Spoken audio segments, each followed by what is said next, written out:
Yo, welcome to SmallmouthCrush Live. I'm your host. I am your host, Travis. And we got Epic Eric, our co-host.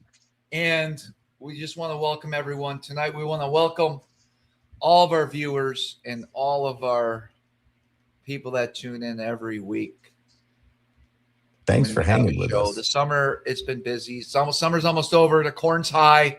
The corn has grown. Within 2 weeks, the leaves will start changing, and the fish just got off the beds. What do you want me to do with my life, bud? That's insane. Are you serious? What do you want me to do? That's crazy. That's got to make that fishery a little bit tough right now. Post-spawn blues, man. What a late season it's been. And now you're telling me it's going to be an early fall. I'm up here in the mountains of Western Maryland, and we had a little tornadic activity come through today. Big squall, dude. Came out of nowhere. Couple boaters got stuck. Not good. Not good. Nope. So the lake's been fishing a little challenging, maybe? Yeah, it's been a little challenging for sure. Still in that funky transition between the spawn and... Hey, all the fish are dead up here. We've gone from the best fishery on the planet to they've all died. I guess that was the final push last year. It's been different. Yeah? It's been a little tough guiding. Give us a lake report. I guess, like, you got to know what you're doing to catch a fish out here. Like, yeah, you have to be. I keep telling people this, and it's like,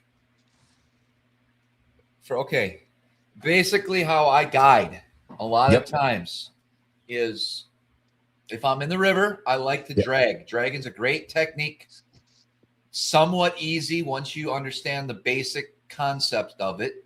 Yeah. It's not like you're just throwing the bait out and letting it float around. There's so much that goes into it. But it's typically fairly easy to get bites and to catch good fish. Yep. We had a really, like, if it was me, I could probably get 6 or 7 studs in a day. Okay. I'm working hard. And you're talking about that 5.5 to 6+ pound fish. That's freaking on it. That's not eating. That's not taking your bibs off. That's not doing anything but making accurate casts and presenting baits properly. Wow. Now, is there any drifting in that window of that day? A little bit. Yeah. But it's like, if you really want to get them, you got to present a bait to an individual fish proper. How about that? That's what my life's been like. And so, man, understand, I get it. Not every client I have has the experience of doing stuff like that. Sure, of course. And so it does make it somewhat difficult. Yep. And it makes it a challenge, but some guys are up for those types of challenges, and I gotta work extra hard, but we're getting it done out there.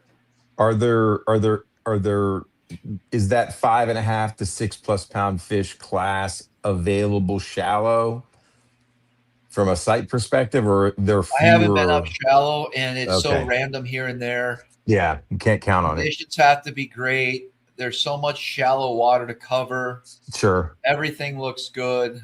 Yeah, of course. You know, on the days I can get on the lake, which I haven't been on the lake in quite a while. Because of the wind? Yeah, wow. Another thing I learned, like, you can't take new people out on the lake in conditions where you think it's just a normal day, because to them, it's like they can't stand up in the boat. You know what I mean? Yeah, lean up against the console right in the well and make sure you don't fall out. And you got to be on it out there too. So I got to really, we just have to figure things out, man. Yeah, so it seems like the river drift would be, an easier time. Or, if you're scoping and you're seeing, and you got to make accurate casts in the river too, right? Yeah, and you got to account for the current. I had some guy comment on a post about me scoping, how easy it is. Bro, you don't even have a clue. You don't know. There's different skill levels to the scopers out there even. Like, it's above and beyond what You turn this thing on and you're just supposed to cast a bait to a dot and catch a fish. No, it don't work that way. I think there's all different skill levels for however you're fishing. For Pick any everything. technique. Absolutely. Here's man. what I know. I'm going to stand behind this. Yep. You can catch fish out here on any technique you enjoy doing. Sure. That's a fact. But you got to get super good at it and pick a handful of ways that you love to do it and do it.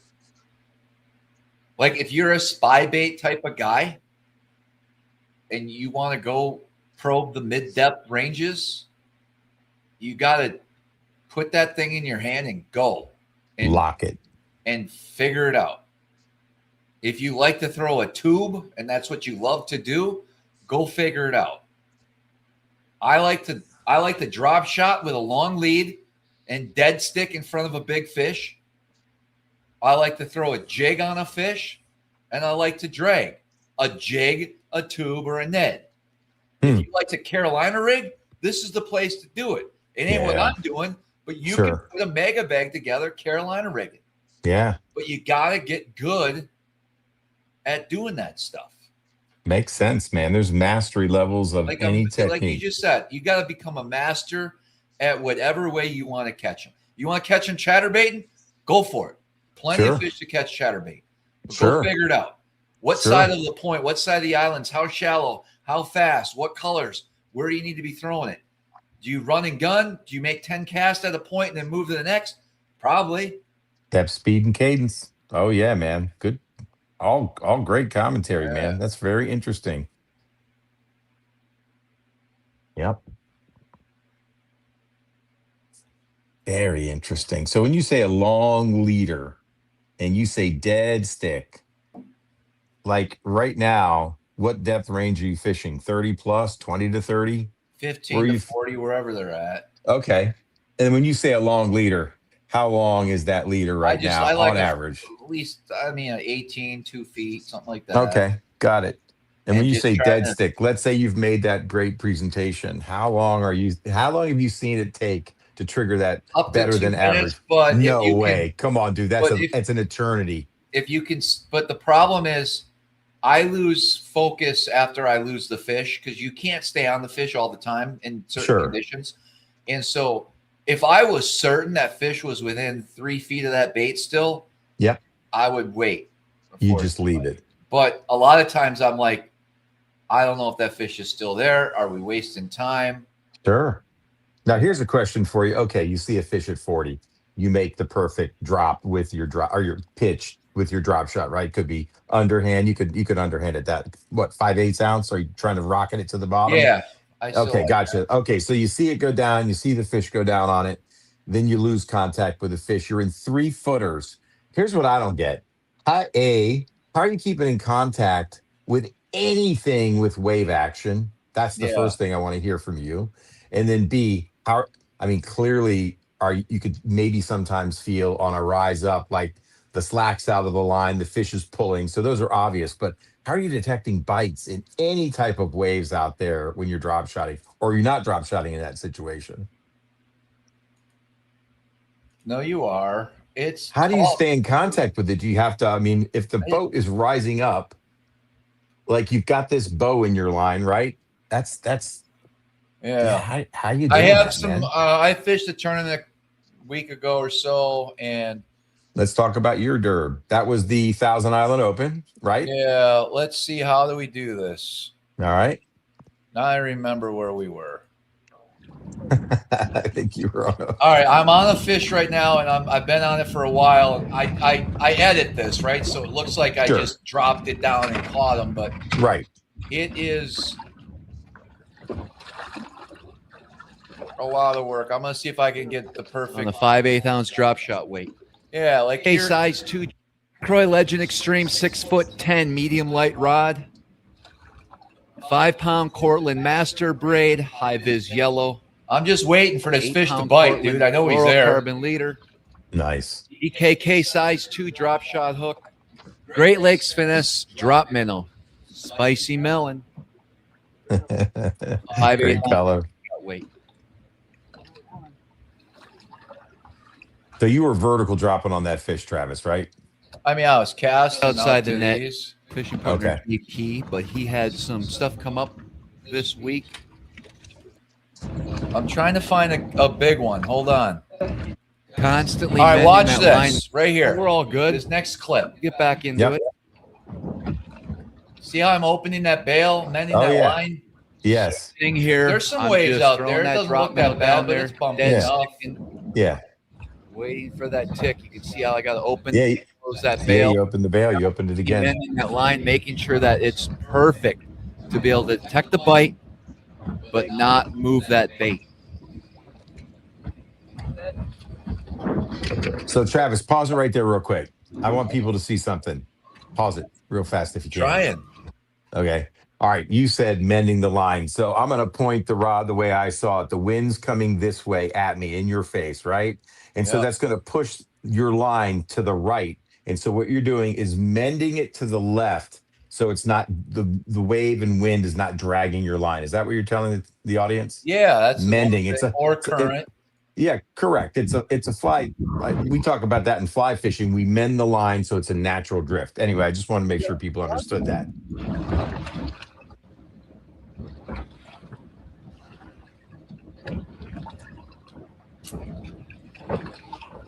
Looks like a pretty good one. Oh, it was. Oh, it was. No, we got him. Oh, okay, good. I didn't know if you were trying to foreshadow something It terrible. took a while. Yeah. I learned that if they're hooked, if you don't get crazy, you should be able to get that fish in the boat. Now, what I don't hear you reel doing is that crazy thing that you see a lot of guys, they're reeling into the drag. The drag is constantly, you're hearing it constantly. Is it just that we can't hear your drag, but your drag's going right now? No, I keep a drag pretty tight. Okay, got you. So you let the rod do the work. Yeah. And you're not back reeling on that fish. Nice. No.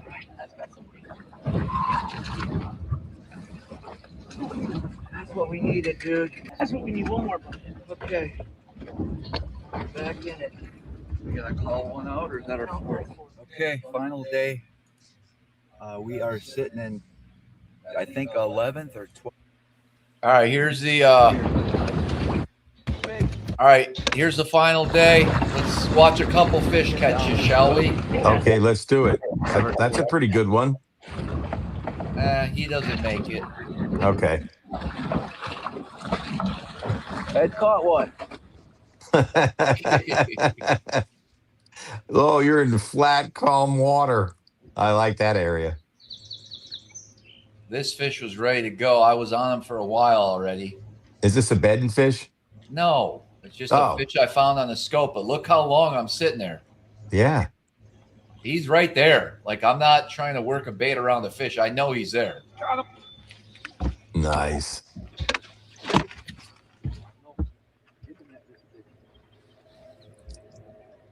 How deep was that one? 30? Was that our perch area? No. Okay. Nice. God, it's so calm there, dude. This was a 6-pounder here.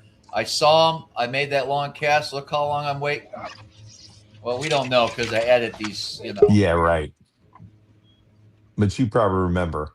2 minutes is an eternity. A minute's an eternity to dead stick. You think it's long, but it's so long. Watch this. I think he jumps right in the net for him. Oh my gosh. What? Maybe not. Maybe Okay. not this one.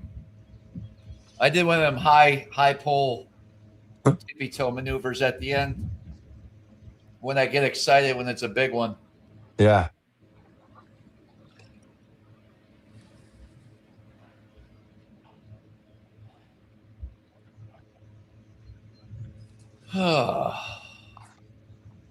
Come on, bud. Get him in. Yeah, get him in. Don't fool around with that fish. Here we go.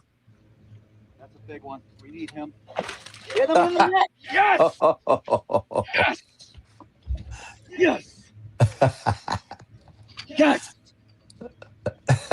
Another 5? 5.5? 6.5. 6.5. I don't know. Oh, yeah. It's big. You're right. 4 fish limit, right, for this tournament? Yeah.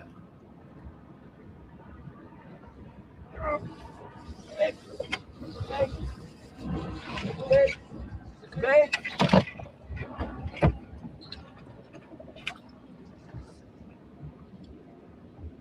Watch out for that trolling motor. Get him. I'm coaching them on how to hold the net there. Yeah. Ready, please. Don't stab. Don't stab. Just scoop. Nice. Nice and smooth. That wasn't that big, but we needed him. All right. Please be big. You don't look convinced yet, Travis. I'm not. But I enjoy netting a fish, you know? Yeah, right. I want to net fish. You're good at it. Yeah, especially if they're over 6. Big. Bigger than. No. Yeah. He's gonna call, I think. You know that little Maybe a call.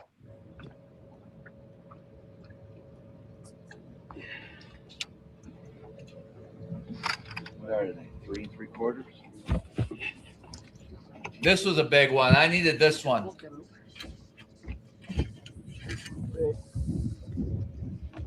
This was on a Ned bug. No way. You had to go tiny. Big. Big. Ready? Ready? Ready? Get the net up. Yes! Yes! Yes! Yes! You get fired up, bud. Oh, this was our last big one on the Beast Coast Open Water Sniper Jig. This thing jumps 70 yards away. Oh, are you drifting? Oh, yeah. What was he doing back? He wasn't drifting with you. He wasn't drifting a jig? What was he doing back there? I don't know. I'm trying to catch fish, bud. Okay. I just was checking. It seemed odd he was at the back of the boat with a drop shot when you're drifting a jig. Get him. This fight took way longer than it looks on camera. Yeah. Please, please, please, please. Yes! Oh, yes. What time of day is that to put the last big one in? Actually, we did catch one more big one after that, but it's getting late. Okay. You need that one, is what you're telling me. That Yeah, one I made it needed away that in? one. Yeah. All right, we got to let him go. That was a 5-1. Crazy. Wow. Cullen 5-pounders. Awesome day. Got some bigs in here. Good Lord. That is a tank. Got a pretty good bag today. I'll share this on my live, and then we'll proceed with our regular scheduled program. Yep. I'm editing a video, and I had a freak out because we lost one at the net. There is some swear words in here, guys. I'll share that with you. Yeah, that'd be good. Uh-oh. Oh, that's one of those crazy, it keeps going. Can you see it okay? I can, not anymore. There was something in the frame a second ago. And then you dragged it to the right. Yeah, let me figure on my that out, screen. bud. Give me Sure, 1 buddy. second. No problem. You take your time. What is wrong with this thing? Try it Share again. screen. Okay. Window. You were doing good before. Oh, here we go. I want to make sure you can hear the Audio. audio. Play it for, oop, it's gone again. Yeah, I'm still learning. That's okay. Page 81 of the manual, man. Oh, I got to hit this button, and then I hit this. Right. Here we go. Page 79. Now, listen, I wasn't mad at Ed. I was mad because I lost a fish, and I got too aggressive at the net. Oh. I moved that fish quicker than I should have moved it. Okay.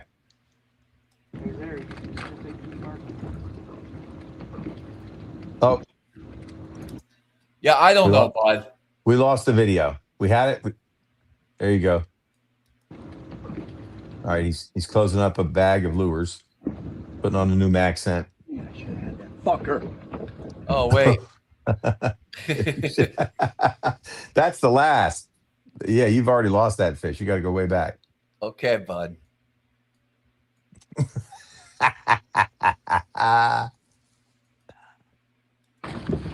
Oh, I see the moment Do you? right there. I Right? can't see it. Hold on. Yeah, it looks like that fish jumped and it was right at the net. Got it? You got it. And he probably never saw this side of me. Fuck! Fuck!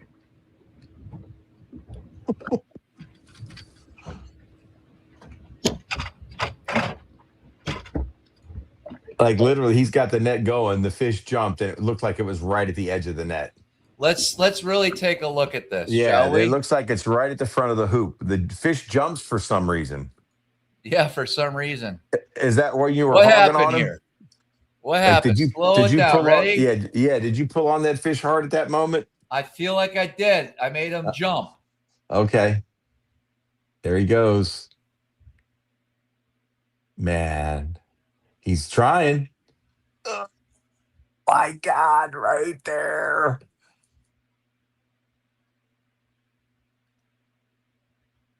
Dude, that was at the edge of the net. Yeah. When do you think the fish came off? I don't know.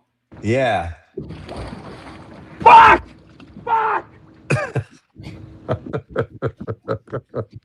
That's brutal. How big was that fish? I needed him. Yeah. When was that during the tournament day? Day 2, midday. Okay. I think we got one fish in the boat. Right then, you have one fish and it's already midday, day 2. Oh, man. That's not good. When you say midday, how many hours into your tournament are you right now with one fish in the boat? No. 4? Go angler shorts are way too long.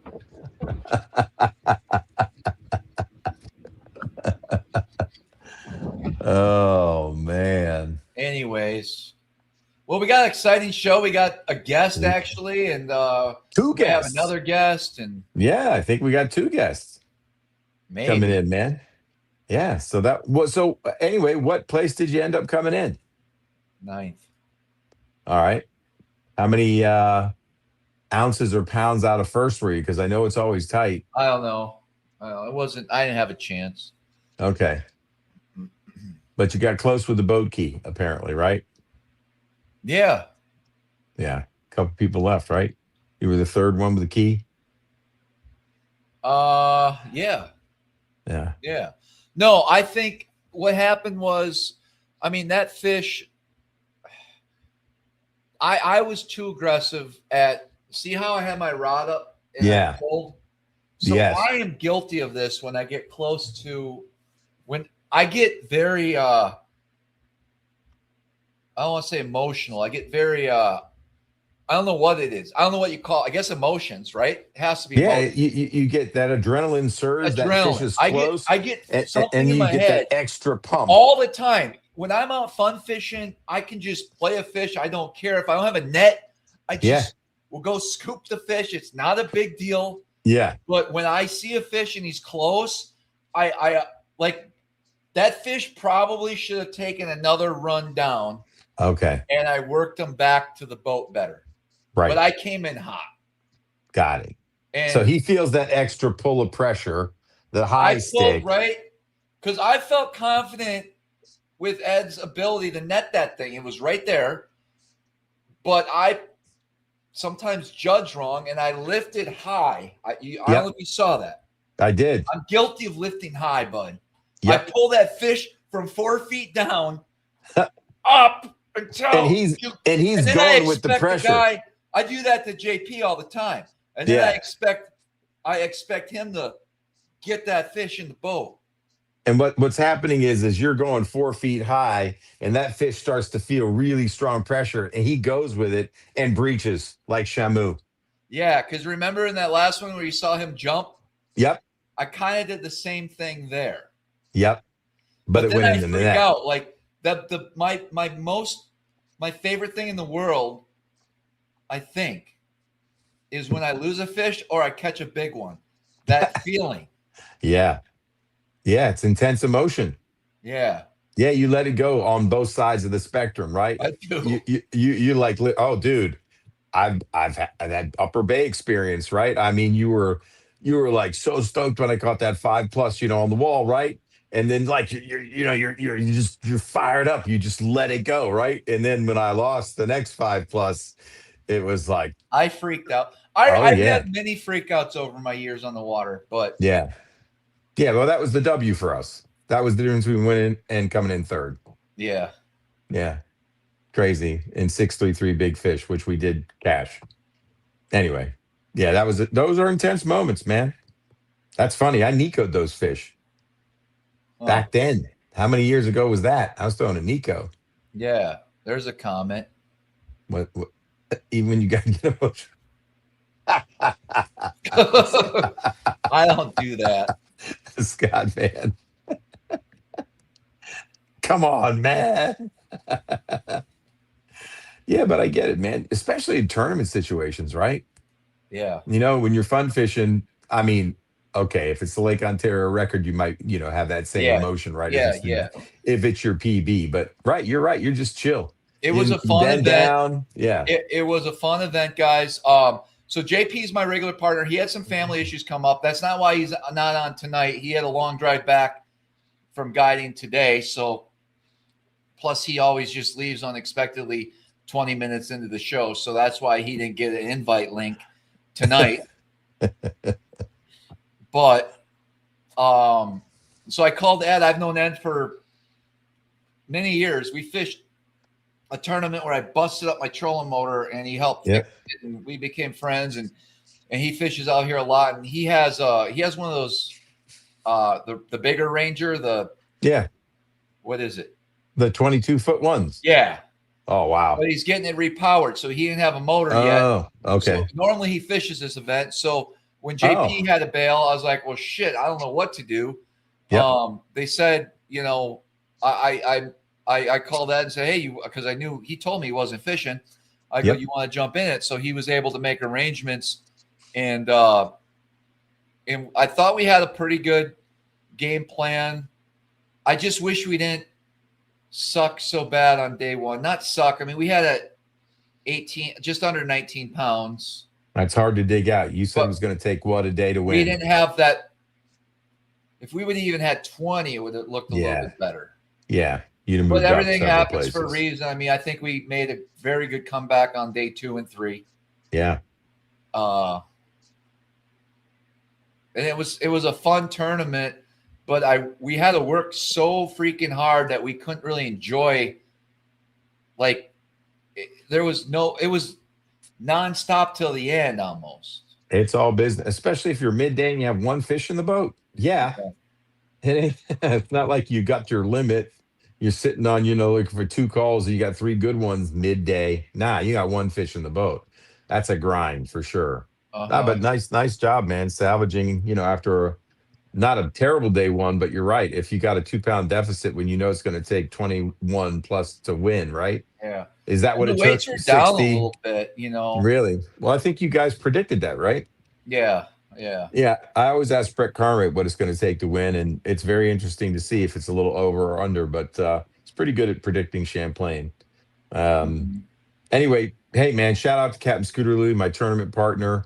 I had some family events this weekend to kind of honor Mr. Kennedy, my father-in-law, and get together with aunts that I haven't seen in a long time, man. So I missed our championship, the NC Bass Challenge, and Scooter soloed it, and after 2-day tournament came in 4th. So said he could have used me on the back for a couple extra, but he did take his son, which is good. We all got to make better choices, It works. Family championships, man.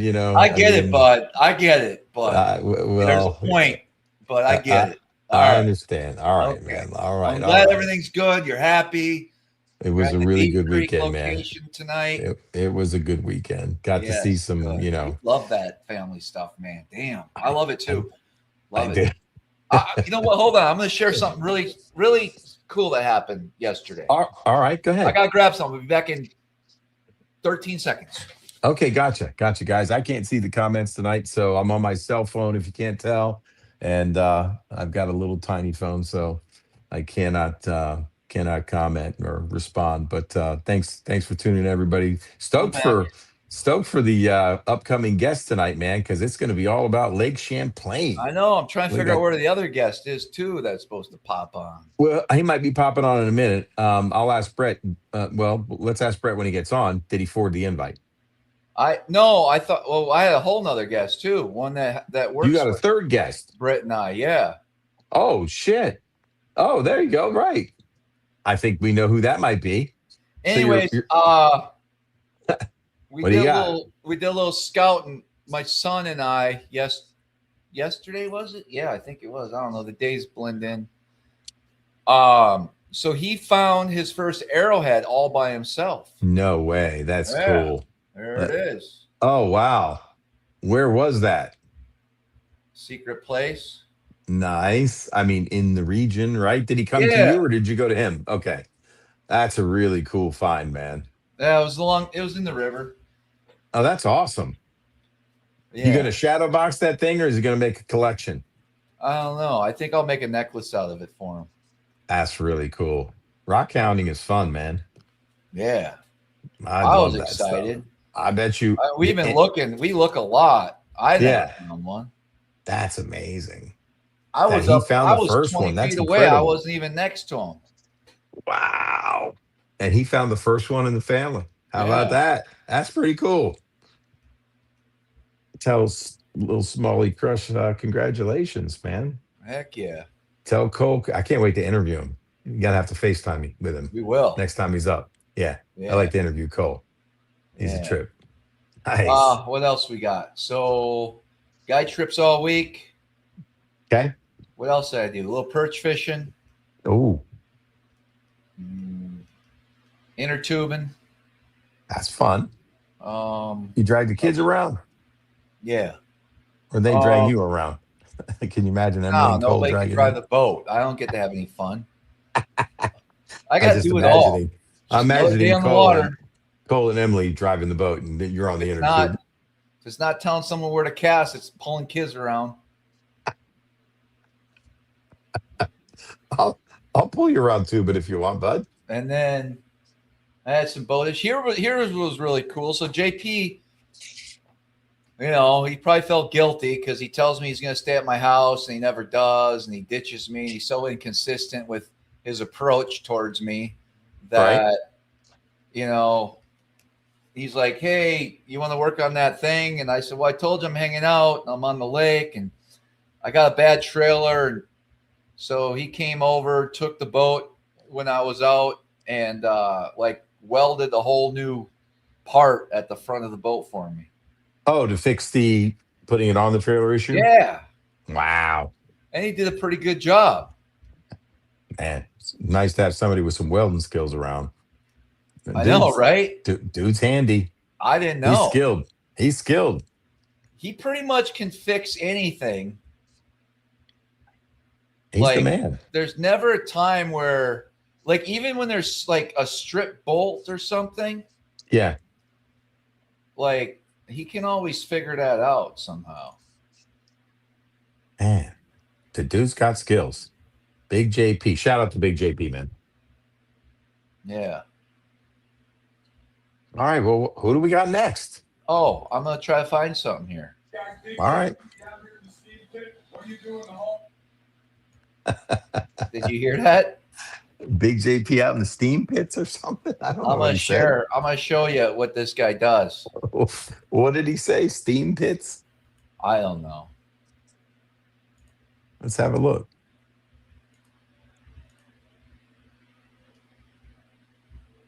Guys, Big JP down here in the steam pit. What are you doing? The hall can't Can you find see it? welders. Yeah. You can see You gotta the video? Push play. I did. Oh, I can't see it moving. But I heard the video, the audio. Big JP down here in the steam pit. What do you do when you can't? And then it cut off. Yeah, here, I might have to do an entire screen. Okay, go ahead. Go full screen, man. No, I meant just a little clip. All right, here we go. Big JP down here in the steam pit. What do you do when the hall can't find your welders? You fucking hood up and do it yourself, right, Baker?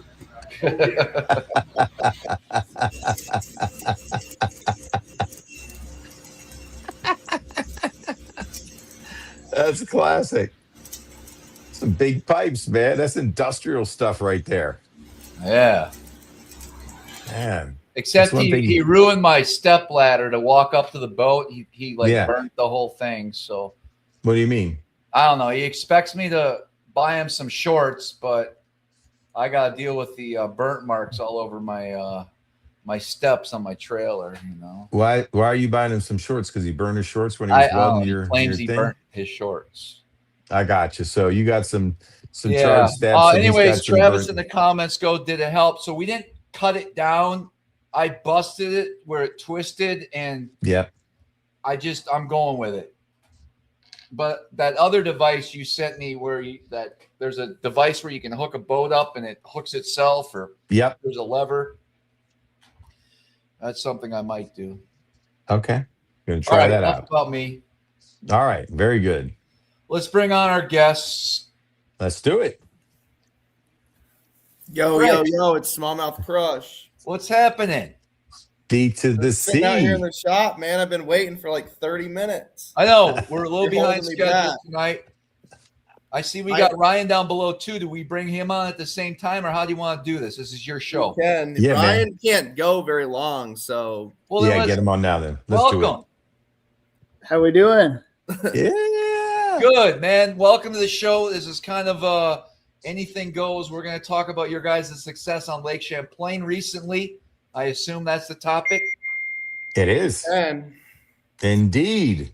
It's not So we had a Tupper Toyota series, Brett Carnwright, and we had the BFL Champs Charters. Did you fish the Toyota as well? I did. Yep, I did. Okay, gotcha. Oh, wow. Derek, you're talking about pros. I fished the pro circuit on Champlain. Sorry. Then we That's what I both meant. fished the Fish Toyota, the Toyota. Right. on the St. Lawrence, and then we both fished the BFL last weekend on Champlain. So where do we want to hit first, Brett? Well, we'll talk about. I mean, Ryan had a good tournament at the Toyota on St. Lawrence. You could talk about that, but I don't Yeah, know. let's dive right in. And then, I mean, he had a really good tournament at the BFL. Like the W. Yeah. That's it. That's Listen, really good. there's no rush. At first, I was like, my kids were kind of rambunctious, and I was Yeah. like, if they don't get to bed here, I've got like 30 minutes, but they're all sound, so like we can get Cool. through the whole deal. All right. All right. Well, first introduce yourself, man. So everybody knows who Brett is. He's been on the show before. Brett, we'll get to you, but tell us about you, Ryan. Who So are you, man? I'm Ryan Lattenville. I grew up fishing Lake Champlain. I'm a guide here. Spend a ton of time here, fishing many different parts of this lake and, trying to perfect my craft. Awesome. How long you been guiding? I've been guiding I got my captain's license about 6 years ago. So 6 years, and it's just one of those things that it's kind of like a bonus. I do a lot of things. I'm kind of like the jack of all trades. Right. I own some rental properties up here, and then I just fish at my butt off, man. Yeah, There guiding you is go. not Ryan's primary source Okay. of income. Like, 10-4. he doesn't guide full time, but And how long you been fishing Champlain, Ryan? I mean, competitively since I was about 15, 14, Okay. 15, but Brett and I pretty much started when we would say like 7 or 8 fishing down the dock. yeah. That's So right. since probably 24 years, we've been fishing, but we've been fishing tournaments for probably 20 years now. Crazy. And you guys are Yeah. related, just to set it up, right? I mean, there's a relation here, Yeah. a family, right? What's the connection? The Your connection. cousins. So yeah, so my grandma is Brett's aunt. Okay, gotcha. And Yeah. what the crazy part is like, so originally my grandfather, he does real estate too. He sold the lot behind him to Grandma Sue's brother, who's Brett's dad, Yeah. directly behind his house. So as kids, there's a trail in between. Literally, we're talking directly behind. This is like an acre between us. Yeah. So we built a trail in between, and we built a tree fort in there. and we You lived. and Brett. Yeah, me, Brett, and our his. We brother. used to do that stuff before we started bass fishing. We used to build forts and ride like bicycles and like Right skateboard. on, man. This We is did when we too. were like, and then all of a sudden we turned 8 or 9 years old and we started bass fishing. And we don't do anything else other than that. But, Now, Brett, you showed me your fishing logs. We did a video in your garage, and we were quoting. I haven't really showed that video. Travis, maybe one day we'll show 30 minutes of that video because they were pretty cool. And we dive into Brett Carnwright's fishing log. Brett, if you would entertain the group tonight, the audience, I would love for you just to get. Did you have it right there? It's in the garage, right? It's right there. It's right over here behind me. If you don't mind, man, just go get the cover and then go back to like an early entry. And it was hilarious, man. Brett was like, "This has been the best day of fishing or the worst day of bass fishing in my life." You could see the progression. And when I went up to visit after I was hanging out with Travis and Will, I went to see Brett. We fished Lake Champlain, but on the final day, it was raining. Brett goes, "Hey, man, you want to go down and see where I grew up fishing as a kid?" And we go down. What river is that? Saranac? Yeah. That leads into Lake Champlain. We're fishing all the holes. He's got names for everything, man. And that's where I caught a smallie. I caught a salmon. What do you think of that, Ryan? I don't know if you saw that. That is insane. Ryan went down there today and he sent me this picture. So Eric, remember this is on the rock wall. Like you caught the salmon up here under this bridge. By the bridge. Look how dry it is now. It's like a dry creek. That's crazy. That's crazy, man. Holy moly. What the hell? Right? Anyway, it was crazy. It was flowing that day, dude. Wow. And then we walked to like the charity hole. He had names for all these places you guys would fish. And it was just a blast, man, because it was really like walking back into his childhood. But we're not here to talk about that. I just thought it was entertaining that you guys have known each other. You're cousins. You've been fishing Champlain. You kept a bass log, or he did. And I mean, it was detailed. I got the same one. That's so crazy, man. Anyway, it's pretty cool. You guys will see the cover here in a second, but we definitely want to get into the tournaments and your guys' results. So yeah, we could go on forever on this. We literally could. This was my 2006 log. So at this point, we had been bass fishing for like 4 years. Yeah. But we started tournament fishing in 2008. Like there was a club in Plattsburgh Bass Club. 2008, we were 15 and 16 years old. Ryan's a year older than me. Okay. And then, so that was when we fished that for like 3 years. And then when we got around 20 years older, so I'd say that's when we started fishing more of like the ABAs, the Toyotas. Okay. Like that's when we started fishing 2014. Well, we fished a lot of club team tournament stuff around like the Reynolds tournaments and some team stuff we were doing, but we caught them pretty good. We weren't like winning a lot, but we did all right for being you were cutting your teeth, man. Old. Yeah. And then we really got competitive probably 2014 or 15. And then 2016 on, it's been like pretty much like national level, like Toyotas, Bass Open, stuff like that. Or this is the 2007 one, but then I stopped. So I only did it for 2 years. Ryan probably has one. How many years did you do it? Just one? I did it for 2 or 3. I've got 2 or 3 out there in the garage somewhere. I think I know where they are actually. That's cool. So when you guys look back on like what you were doing then and what you're doing now, I mean, it's completely different, right? The game has changed. Insane. Brett probably never told you like this, the start. Like looking back at the start. Yeah. And like looking at club tournaments today, what you roll in, I don't think anybody has ever rolled in the boat like what we did. So we started with a 24-foot pontoon boat. I'm dead serious. We rolled into Bass Club tournaments with a 24-foot pontoon boat with a live well in the front. I freaking love it. Motor. Wow. Travis, what do you think of that? I've never seen it. So like I'll go to a tournament now, like I'll fish a club tournament and I'll be like, you know what? Like Brett and I were insane to do this. We would roll in and just be like, yeah, what do you mean? That's all we got. Like this is our pontoon boat. And it was my grandfather. I freaking love it. I love it. And it's never been done since. I love it, man. You should just for old time's sake roll into a team tournament in that pontoon boat. We need or just borrow somebody's pontoon boat and then go win. What would that work on?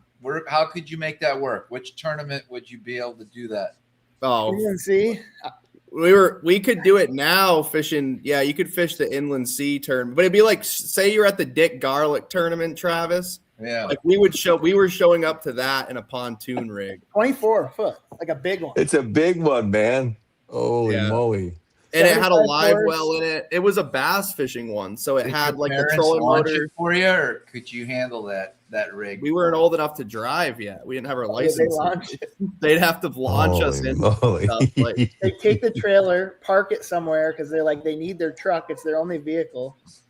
And they park it. They'd be like, we had to figure it out. It was always the night before. Pop can't drop us in. Greg can't drop us in. Who's going to drop us in? And we'd call, like, we'd get down to, like, who can do it? We need Jamie can do it. My other uncle. Like, it got some sketchy nights where it's like, man, we're not going to be able to fish this tournament. just getting to the ramp was the most difficult part. It wasn't even like, what's the weather going to be? Like, where are we going to fit? Like, it was hard enough just getting to the ramp because somebody needed to drive us legally.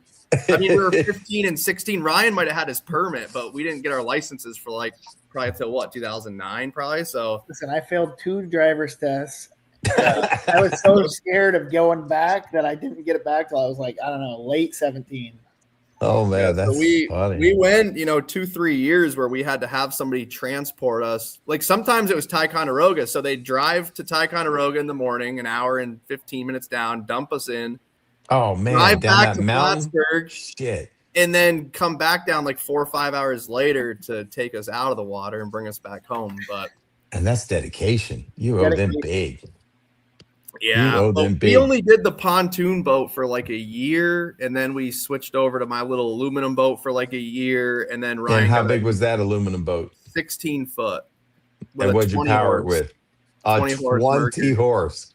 Tiller. Yeah, bad to the bone. Tiller. 20 Uh-huh. horse, And, not a steering I mean, wheel. And no, it was a tiller. And listen, we were Was it a just flat sucking. bottom or V? Was it a V bottom? It's a V hull, yeah. Okay. It was like a Mr. Pike. Like it was like Travis's Lund, but it was a lot smaller. It was a 16-foot version of Travis's Lund. Mr. Pike. Yeah, it was a Mr. Pike. Got or it right something. on the But side. 1991, and we didn't just like show up. Like we came in second place in Angler of the Year the first year out of the pontoon boat, and then the second year place. Yeah, in Angler of the Year. Then we won Angler of the Year the next year. We won Angler of the Year the year after that out of like the little aluminum boat. Out And of then the Ryan V-bottom. got an 18-foot nitro with a 150. I think the final year that we did them, we won Yep. Angler. So we had a second place, and then and there was probably like 30 teams maybe in the club. Like it wasn't. Yeah. I mean, it wasn't the best competition in the world, but it was, that was what we fished against. It's all we knew at the time. What was But- the secret to your Angler of the Year successes? And it had to be the green pumpkin slender tube because that's what I caught the salmon on. That's what you made me fish. So I know that was part of your lineup. Mhm. How did it evolve over year 1 to year 4 in that club as you're fishing team tournaments? How did your gear evolve, and how did your fishing and how you approach Lake Champlain evolve? I can go with the gear right off. So like how we would get gear is because, we didn't have jobs then. It was Christmas. Everything banked on Christmas. We had all this stuff. I remember we both would make a huge Christmas list, and it was like we need rain gear. We need a couple bait cast rods and a couple spinning rods. Like every single year, that was the thing. It was hidden behind the tree. Like, Yeah. always knew it was going to be there. Yeah. Look behind a tree, there's a rod tube. We're like, yes, that's the only way we could get them. They're like Sure. still $200 rods and stuff back then. Specifically, I bought like one of the ones I got for Christmas was a Lamiglass. Oh, shit. 705. What is it? 705. It's the glass one that you got me another one of. Yeah, it's the 705R. Skeet Reese one, the 705C, the yellow Skeet Reese rod. That was one. Oh, nice. Still up here above my head somewhere. But No needless to say, way. we banked on Christmas. I was like, What did I give that? like, Sure. go out and buy these rods. We're like, okay, here's Christmas is coming. This is what we need. And I know we both did the same thing. Yeah, That's we awesome. were- So what was on the deck in those early years? I know you had a tube. Okay, that's a given, right? Yeah. What else was on the deck? Yeah, what was else? I mean, I know it obviously varied throughout the season, but like what were your go-tos back then? And is there anything today that remains in your go-tos at all?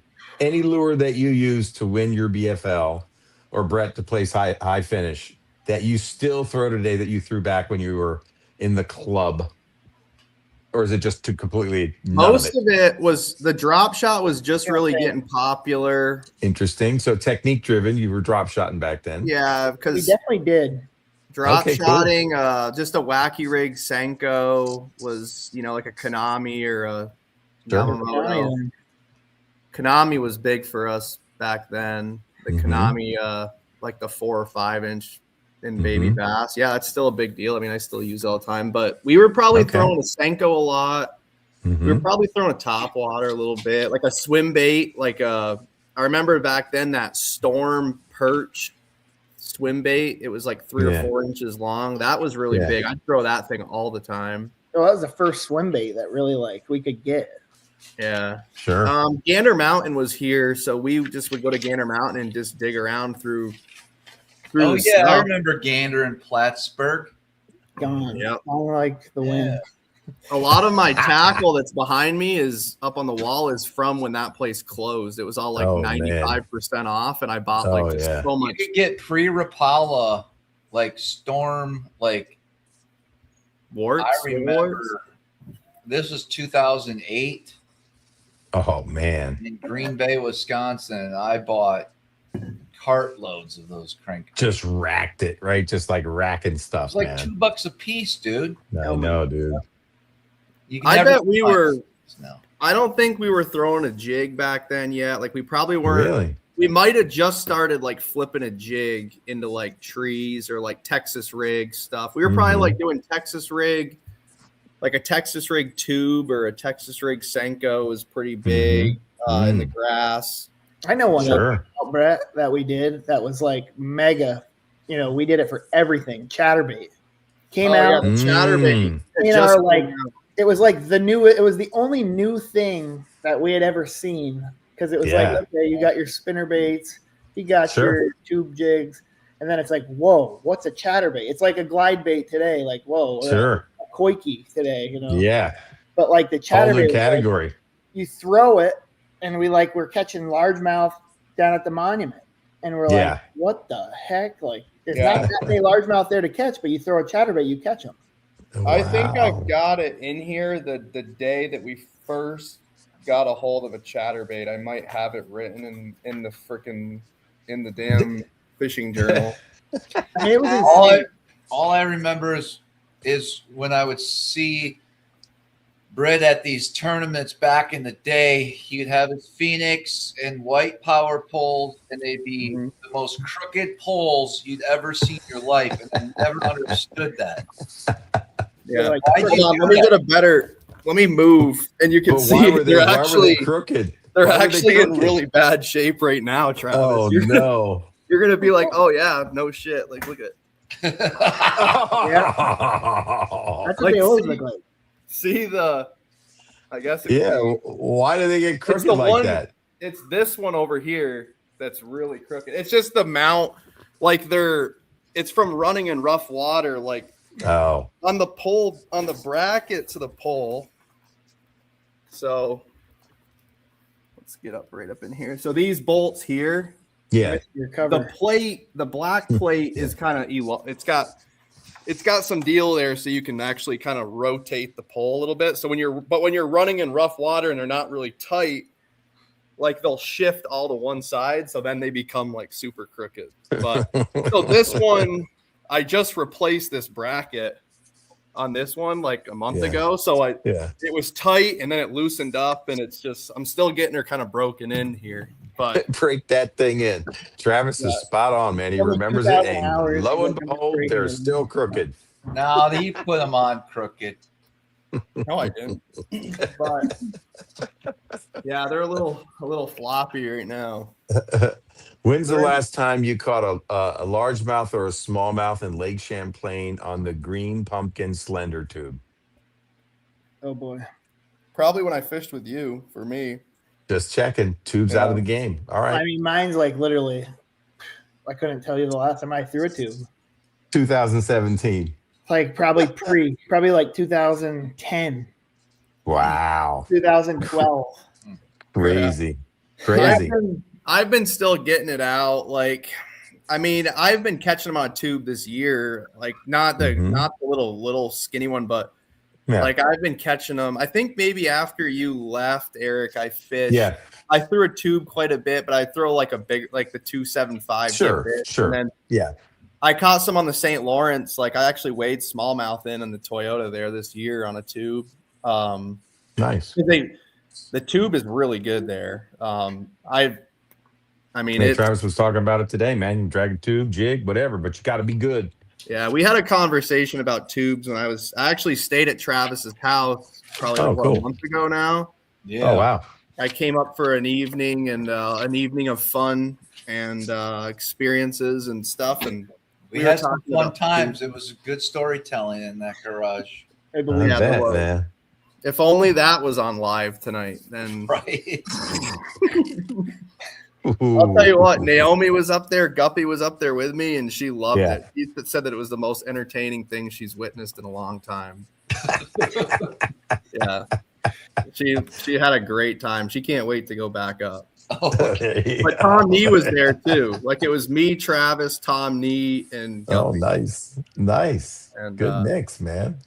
It was fun. But yeah, the old stuff, like I guess crankbaits, we were throwing, like Ryan was really big. Remember that bomber with the brown back chartreuse bottom? Yep. Ryan threw that like nonstop. Really? Yeah. Nice, man. 6A, 7A?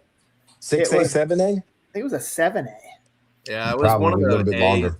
Yes. It was one of the, but it had it was that chartreuse perch color, I guess maybe it would be like the brown back with like brown zigzags down the side of it. And the bars. Yeah. We can pull that up. That was like, that was the deal. Mm-hmm. I mean, you could just When's the throw last time crazy stuff we did. When's the last time you cranked a fish up? Oh my God, still. Probably, I haven't even thrown a crank since like Eufaula, Alabama, probably. How about that? Oh, I swear, Bill, you've been throwing them here. All right, listen, I love Eric asking you guys how long, when has it been since throwing this and that, but let's really get to the tournament. Get into the tournament. Travis, you lead. I'm going to let you take the con, man. For too long, but I can post a comment. What do you mean? Well, I'm multitasking. I got to scan some stuff in over here. Like, trust me. So long and short of it is Ryan and I have been fishing together, and we've been best friends. We're like the Johnston brothers. You know how they share info? Ryan and I are just like that. Okay. You know, we're sharing information. We talk all the time. We share waypoints. We're like tournament fishing. We're both fishing against each other in some of these tournaments, but we fish a lot of team tournaments together too. Okay. And when we're fishing against each other, hey, I'm going to do this. I'm going to do that. We're going to pull up. We saw each other in the BFL. He saw like one area we pulled in. We were there at the same time. Yeah. But we pretty much split up water somewhat. Hey, I'm going to hit this in the morning. I'm going to start here, whatever we're going to do. And we've done really well on Champlain doing it. Like the last 10 or 11 years has been unbelievable. And so I guess now like we've been fishing these Toyotas, BFLs, ABAs against each other and stuff for the last, say 10 years. And Ryan just won. So he won the BFL on Saturday. His first big win, like with Major League Fishing, and I got the Phoenix money and stuff like that. So he's rich. Hey, congrats. And, thank you. Yeah, we'll talk. I mean, going into the tournament, like we both had just came back from the St. Lawrence, like we fished the Messina Toyota. Right. So we got home from that, and Ryan made the cut final day. What place did you come in? 23rd? Moving up to 23rd, yeah. Yeah, so he was squeezed into the cut, made it in, and I didn't practice at all for the tournament, but Ryan got a little bit of time in. So I guess like we'll talk about kind of like the pre-tournament practice report or like kind of like how it was setting up maybe. Champlain, or are we going back to St. Lawrence? No, Champlain. We want this to be Champlain focused right now. All right. So I got in a day. I had one day of guiding, and I mixed in it was a 4-hour trip. So I mixed it into my practice. So I was like, we'll go mess around this little deal out deep and just see, I'll have them drop on them if there's some out there, just to get a feel for what's out there. And these guys double up with like big ones. And sometimes you catch 3-pounders, like kind of like whatever, and you're just like, okay, are they all 3? They all 3.25? Well, they doubled up with like 2 big ones, and there was a lot of them there. So I was like, all right.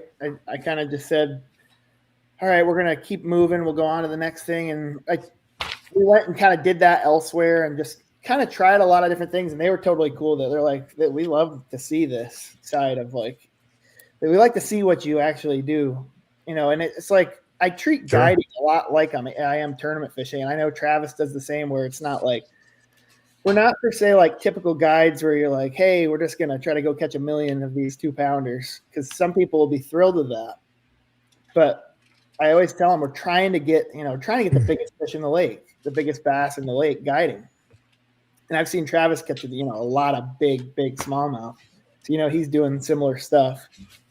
But anyway. He's burning some fuel. Basically that was one part of it. And then I ended up going to check. What did I do? So I caught some deep with them, and then I went and did some more deep stuff in practice. And then, how are you attacking those 2 deep when your guys that you're guiding had 2 big ones come in? What was the technique? You don't have to tell much more than that. I'm just curious. I know people asked about the technique. I was having them drop shot. You can drop shot anything in these big groups. Man. They're just so big. Yeah. The groups of them are big. There's 20 of them. Okay. Oh, wow. And so you're not targeting individual fish at this moment with those 2 guys you're guiding? Nope. There's a lot of them. So, and I wouldn't do that. The individual fish thing would just be very hard to do guiding. But this was like, and typically big groups of them don't have a lot of big ones. They're like 3-pounders. Mm-hmm. And they've doubled up with 4. So I was like, okay, that's a really good sign. Interesting.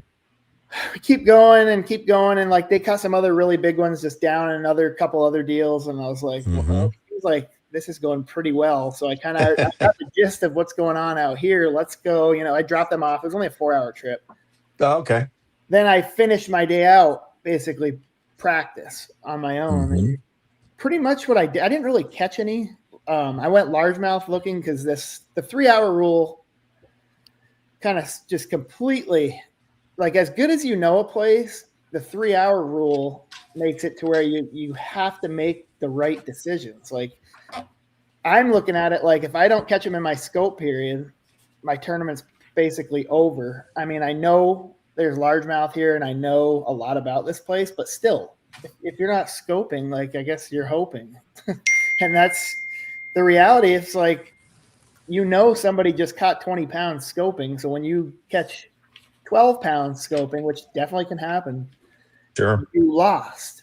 It's hard to make it up. It's hard to make it up if your scope period's not good on this lake right now. Like, it's very difficult to weigh in 5 big largemouth. Very. So, I have a question that I want to get to, and I don't want to forget it. So if I don't mention it, I'm going to. I want to hear both your opinion on the upcoming Elite Series as well. Not right now. I want to finish the story, but good one, Travis. They're going to approach that without scope. Good stuff. Take a note, yeah. So like I knew that going into this, and I'm just like, I truly thought I was like 15 pounds I could totally see myself having, and it's like, oh wow, Ryan caught 15 pounds. He never does that. But this rule is like, MLF is trying, and they're always trying with us. Like, they want to make it better for us, and they try something, and it definitely throws a curveball for us, because like I didn't know how I was going to go into this event. I'm like, do I save it? Do I start with it? Do I get killed right off the bat from 6 to 9 and don't catch anything? Do I save it from 9 to noon? So I totally took a gamble, and I was like, in practice, I said, I need to find the best looking grass that I can find I got 10 hours. I'm covering a lot of history, but I'm also like expanding on history, and I'm looking at like, little bit deeper grass, like 6 to 8, 8 foot being, the key for me, but they're not big, expansive grass flats. Like, they're very, very key isolated, maybe 50-yard stretch, and there's 2 little clumps of it. That's the best sort of thing. And some, like, a lot of it is history. I've caught some big ones and won some tournaments, smaller stuff off the stuff. Are we talking milfoil, hydrilla, elidea, milfoil? Okay. Milfoil with always like it always seems like there's coontail around. I wouldn't say that Coontail, sure. has to be there, but I would say that most of the time when I catch the big ones, there's like a little bit of it. You got a little bit of coontail. No shell beds or mixed in at all. Okay, gotcha. There's hard bottom on these places. Yeah. Not all of them, but a lot of them will have like, just good solid hard bottom ledgy stuff. Sure. But yeah, so deeper grass, better grass, isolated, not big, expansive flats or deeper stretches, but like 50 yards, and there's some juicy spot within that 50 yards. Exactly. Interesting. Okay, so you decided to gamble on that to start your day? I did because I said I really didn't want to strike out right off the bat, and I was like, the sun's not up. Sometimes I like the sun up. It really depends on the time of year, but I like it bright for scoping this time of year. Okay. Yeah, we had supposedly there was going to be thunderstorms from like 7 a.m. to like maybe 9. Yep. So a lot of times when it rains and it's cloudy on Champlain in the morning, especially, them suckers don't get up. Like smallmouth are not up for scope. Like they're on the bottom. We've seen it so much in the 8-hour day tournament days where it's like, dang, dude, the first 3 hours I didn't see crap. And then all of a sudden the sun comes up. It's like 10 o'clock, or maybe it doesn't. Is that because it affects the bait? Yes, it affects the bait. It's multiple. Sometimes the bait's not even up, but the bass will just get up too. Maybe they're just hunting. Later in the day, we find usually it's better. So there was a window between and Ryan and I talked about this. I'm like, I'm probably going to scope at like 9 or 10 o'clock to like noon or 1, and the weigh-in was at 2 p.m. So from 6 a.m. to 2. You got to factor this in now on these tournaments, like these 3-hour rules. You have to, and I've done it all year so far, so I kind of understand. I've got a little bit more history with it, some experience. And I'm like, this is probably the window. Like there's going to be thunderstorms from around like 1 or 2 o'clock, like around weigh-in time, and then thunderstorms in the morning. Well, we started out and the thunderstorms in the morning didn't happen. So Ryan and I both did the same thing. We both ran like largemouth stuff. Okay. Then the sun starts popping out, and I'm like looking, and I'm like at 8 o'clock, I don't even see thunderstorms coming. So 9 o'clock comes around, but then you've also got to be like, well, I don't want to like run 20 miles and go scope and then run 20 miles back to largemouth stuff. You don't have the time, so you kind of got to just do one or the other. So the first few hours, we both elected to largemouth fish in this tournament and save the scope bite for a little bit later in the day. And Ryan thought 9 or 10 o'clock was when he saw him the best in practice as well. And sometimes you can go too late, and in the afternoon they'll disappear. Like from 1 o'clock or noon or 1 o'clock on will be terrible. So sometimes every day there's like different windows that are the key zone. Yeah, man. You got to pick the right time, and we'll talk about that because Ryan thought that he picked the absolute, like didn't pick the right time, but then it ended up being the right time. But okay. So how does your morning work out? Real quick, let's stick with you start out in the morning. Both of you chasing largemouth. What happened when what time did you launch? When did you get to your first area? And what were you doing to capture some largemouth? I was an early boat draw. I would launch at 6, so I was boat 18. So I was like 6. Oh, that's a good draw. 6. How many boats? 78, 79. Okay, got it. All right, keep rolling. 80. Almost 80. So I was boat 18. Get to my first spot at like 6:30. It was like 20-ish miles. Yep. I get up there and I'm like, flipping around, and I just had the feeling like I was like, this is looking very good. Like this is gonna go down. I flip up like a 3.5, flip up like a 3 1/4 back to back. I was like, okay, bang bang, I'll take those. And then like going down the grass, keep going down. I catch like a 4.5. I was like, holy cow, this is That's going to weigh in. Like I'm talking in the first 20 minutes. Oh shit! Whose phone is that? Is it built into my thing here? It probably is. Yes. How do I do that? It's connected to your stream, like your computer. Connected to my phone. Let me. You can silence your ringer on your phone, right? Or no? Are they dinging? Is your phone dinging on text message? Or that even shows up on here? I don't know what's more annoying. I think us talking about the ding than just occasional ding. Carry on. I can't believe you didn't say something already, dude, because normally you get a little kooky when people don't turn their ringer off. So I was preempting your eruption because I knew it was coming. I could see it building in your eyes. I'm over it. I could see the anchor in your eyes, man. All right, here we go. Move on. So, needless to say, I'm, flipping grass right off the rip. I'm catching 3 or 4 good ones. Yep. And I have just wicked momentum going. It's Sure.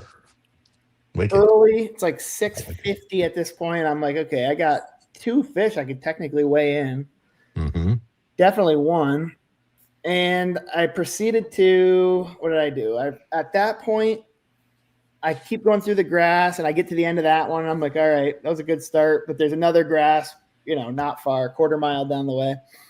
Get to that one, flip in, catch a 2.5, catch a 2 1/4, back to back. And then 5 minutes later, I catch one like 4 even. 4 even? Yeah. 4 even. So now I've got like 2 big ones. Go through the rest of the grass, catch maybe I get myself up to like 18 pounds. Shit. Is how it basically went down. What time is it now?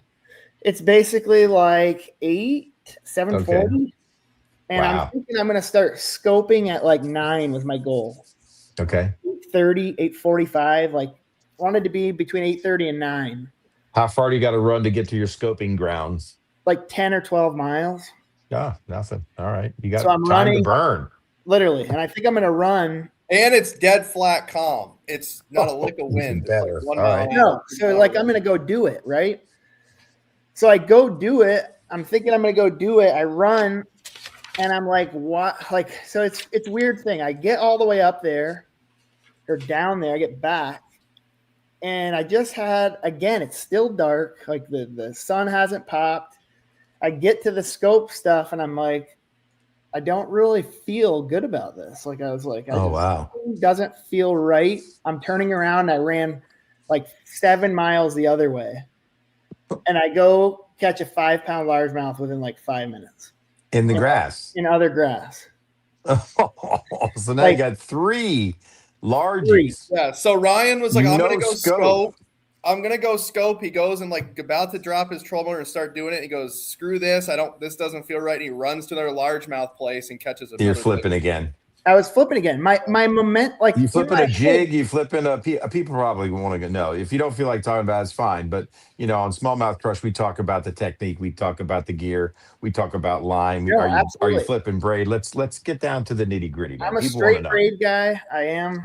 Straight braid, 50 pounds, 65 pound, 50-pound braid. 50. Power East Coast Pro. Little Magnum. Hell yeah. Basically the usual suspect. All right, half ounce. Half Half ounce. ounce. Yeah. Yep. What's your trailer of choice? Trailer, net bait, pocket craw. I mean, real shit. simple. Pack a chunk or crawl? I use the craw. Okay. The chunk Craw is the full body one, Ryan. Yeah, Oh, the no. craw's the full body with the hollow, the chunk, the pack of chunk. Yep. Okay, I was gotcha. thinking the chunk was like the actual No. old meat chunk looking thing. Yeah, It's the pocket chunk. Yeah, right. The I've seen people put a pack of crawl on a jig, Yes. but on a mop jig because it's got a bigger body, a Yes, full size pack, and not the junior. Great, crazy flapping action, man. The Super wicked bait. flapping action, and just the main part about that whole thing is when I stopped, it was almost like the reality of I have to scope now. Mm-hmm. If I start, I have to do it for 3 hours. For 3 hours, right? You can't turn on for 10 minutes Nope. and then reserve to it. Once No. you're committed to it, you're committed to 3 hours. All right, let's go back real quick. I want to ask you about your rod, your reel, your gear ratio when you're flipping grass, because you obviously flip a lot of grass in your life if you live on Champlain. Yep. What's your gear ratio? What's your rod length, action, etc.? The Kistler. And if it ain't St. Croix, don't mention it. No, I'm a Kistler guy. I've been for a long time. Okay, 7 foot, 7'3", 7'6". 7'3" heavy. Okay, heavy. Yep, I like heavy. Do you have that tip section like 3 or 4 guides in? It allows you to suck the jig in. Yep. Okay. It does. It's not like it's not like a meat stick or anything. It's a really good rod. Yeah, you gotta let them eat it. Yeah. Kistler Helium. The reel is a Lose Custom Pro. Okay. Basically, it's the gold one. What's the gear ratio? It's 8. Oh, you like a super fast. 831. Okay, it's just really fast reel, so you can pick up and keep rolling. All right. Pick up. I just get them out of that grass fast too. Mm-hmm. And Got put to. back in there. Hit them hard. Hit them Yep. hard.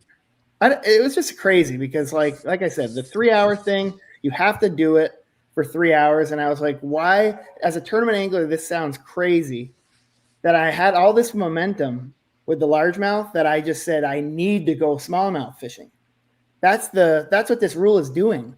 Well, that seems crazy to me. Okay, I'm sorry. So you've been to 3 grass beds. You have a 4, 4.5, and a 5. Mm-hmm. And you've only spent, what time is it now? It's like, what, like 9:30 or? And you got away at 2 o'clock? Did you just run out of grass beds to flip? No, I just knew that I was like, I know why not keep flipping? I don't get that. Well, so I got done that one grass bed, and I was like, okay, I'm done this grass bed. But okay, yep.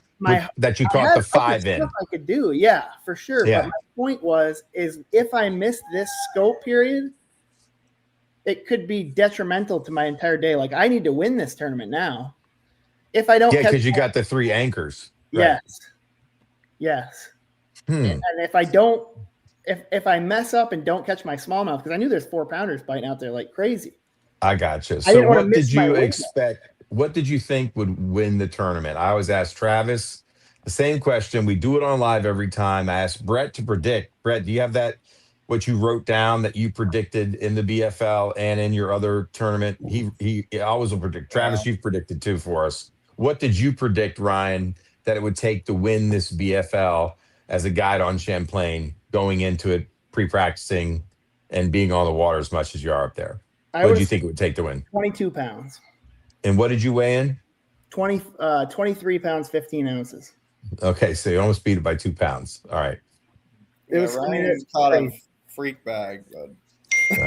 Yeah. That was not a normal bag. But second place was 21-13. I guess 21-12 was going to win.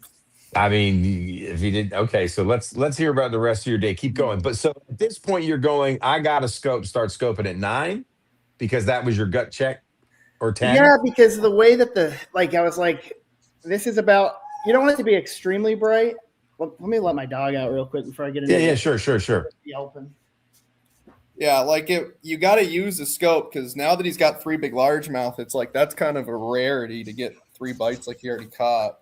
So it's like now you can just go out and scope, and you can, you get 3 hours and you just got to catch 2 4-pound class fish, and you've got, 20. You got a bag that has a shot at winning.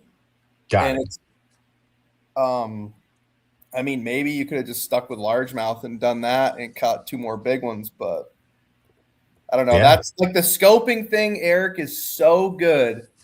You get, when you turn the live scope on for 3 hours and you're around where the fish should be, you will have 10 or more opportunities at 4+ pound fish. Got it. So you got a shot at 20 pounds of smallmouth automatic or more if they're heavy 4s. So, all right. So Ryan, you're done. You caught your 5. You're going, I got to go scope. What do you do? I just shut my notifications off, so I think we're good on that. All right, cool. All right. So what time is it right now? Currently or in the day? No, in the day, in your tournament day on Champlain. All questions will be directed towards your tournament. Perfect. No, so it was like 9. I think here. What time did I see you, Brett? 10:40.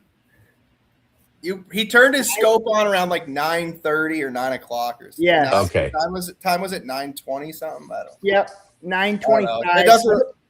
It was like 8:40 around when I caught that 5-pound largemouth then. So what do you do next? So you went like what, an hour or 45 minutes without catching any more largemouth, and then you said, all right, screw this, I'm going live scope fishing. Like I caught some other largemouth, but just stuff that didn't really help me. I had 3 actually really big ones. Yep. And like I said, I knew in my head I have to go scoping. I'm going to be behind if I don't finish this day off with 2 4-pounders. Right on. So I do that. I spend 2 hours. I have 3 hours. I spend 2 hours catching nothing but small ones, get me up to like, maybe I had pushing 19 pounds officially. On my scale, it said like 18 and a half or something. Yep. But I had 3 hammers and 2 like whatever. Yep. 2 somethings. I'm scoping for like 2 hours on just trolling around literally on 3 different areas, seeing like tons of fish, catching them, thinking they're big. Like a couple times I threw at him, I was like, this is a great big one. I catch it, and it's like 2 pounds even. I was like, Damn. kept doing a bunch of that. So I was Sure. like, wow, they're all gone. All the big ones. How are you targeting these fish that you're scoping right now for 2 hours and you're catching small ones? How am I targeting them? Yeah, you're drop shotting, you're minnowing. What are you doing? Minnow. All right. Hanging a minnow. And they're eating Hanging a it minnow. good for me, but they're all like small. Every one of them I How caught. about that?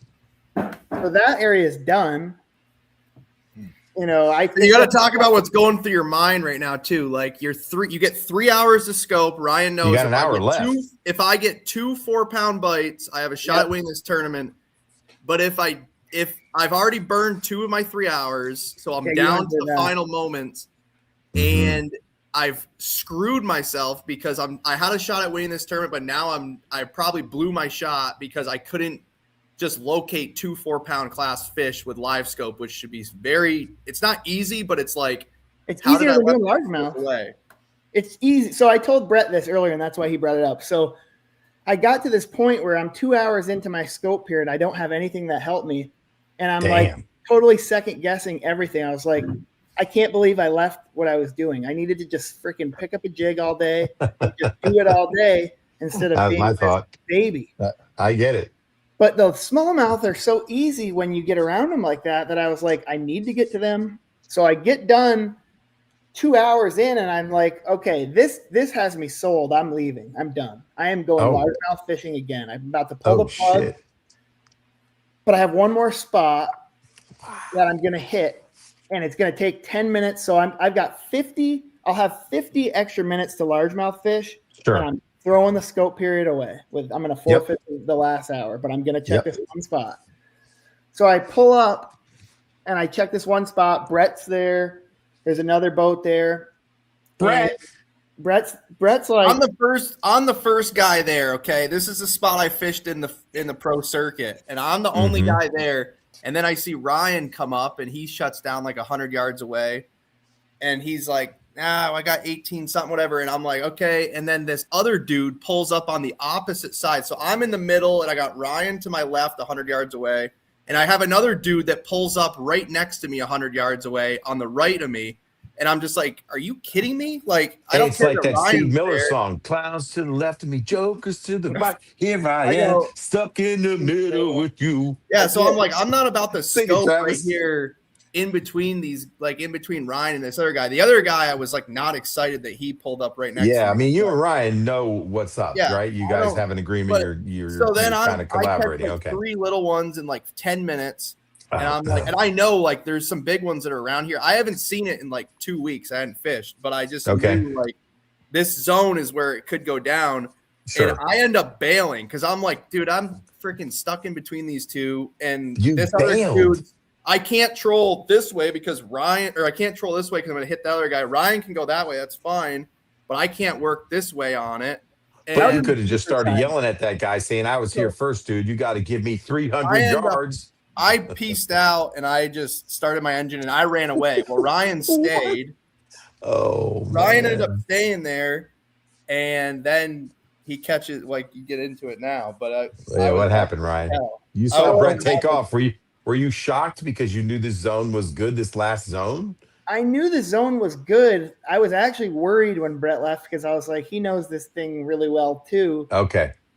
He just hadn't come across them. Neither did I. I'm seeing fish out there. I'm throwing at fish, and I'm like, oh, it's sheephead, I guess.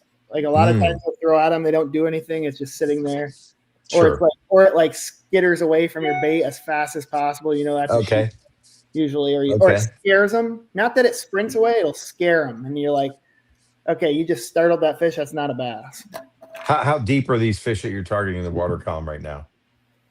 Basically, they, mid-range to like, we're catching them in like 40 feet, but like they were hanging low, real low. And I was like, that was part of my problem. They were like hanging down in 40, 38. Oh, 39. shit. Yeah. But what ended up happening is everything up floating just wasn't a bass, at least from what I experienced. And Brett probably saw a lot of that too. Stuff floating out there that just wasn't bass. I throw at it, nothing. Yeah. Doesn't move. But I didn't know what a lot of that even was. There's just a lot of floating stuff. Crazy. So I'm going down the edge. Brett leaves. The other dude leaves. And I'm like, in my head thinking. Supposedly the guy left a minute after I left. He did, right after I left. And he goes, the other guy left right after you. I didn't even know. I was the only one. Oh no. Oh I was wow. so pissed. So I get going faster down the edge. I'm going like just on 20 on the power pull move, going the other way. I'm heading north, and all of a sudden, 20 minutes later, like I got suckered into staying too. I just felt, I don't know what it was. I just felt this. I need to do this because now I'm really getting tight on time. I'm going to end this thing and not have what I need to have. Well, I keep going, and magically coming up off the bottom is a school of them. Like, you just see exactly what every scoper wants to see ever is just, there's one behind that one. There's another one, a third one. And then all of a sudden the whole bottom comes up, and I said, those are all huge. Throw to them as they're coming up. They're literally coming up. My bait lands on top of them. Every single one of them comes up and grabs at it. I catch one. It's a 430.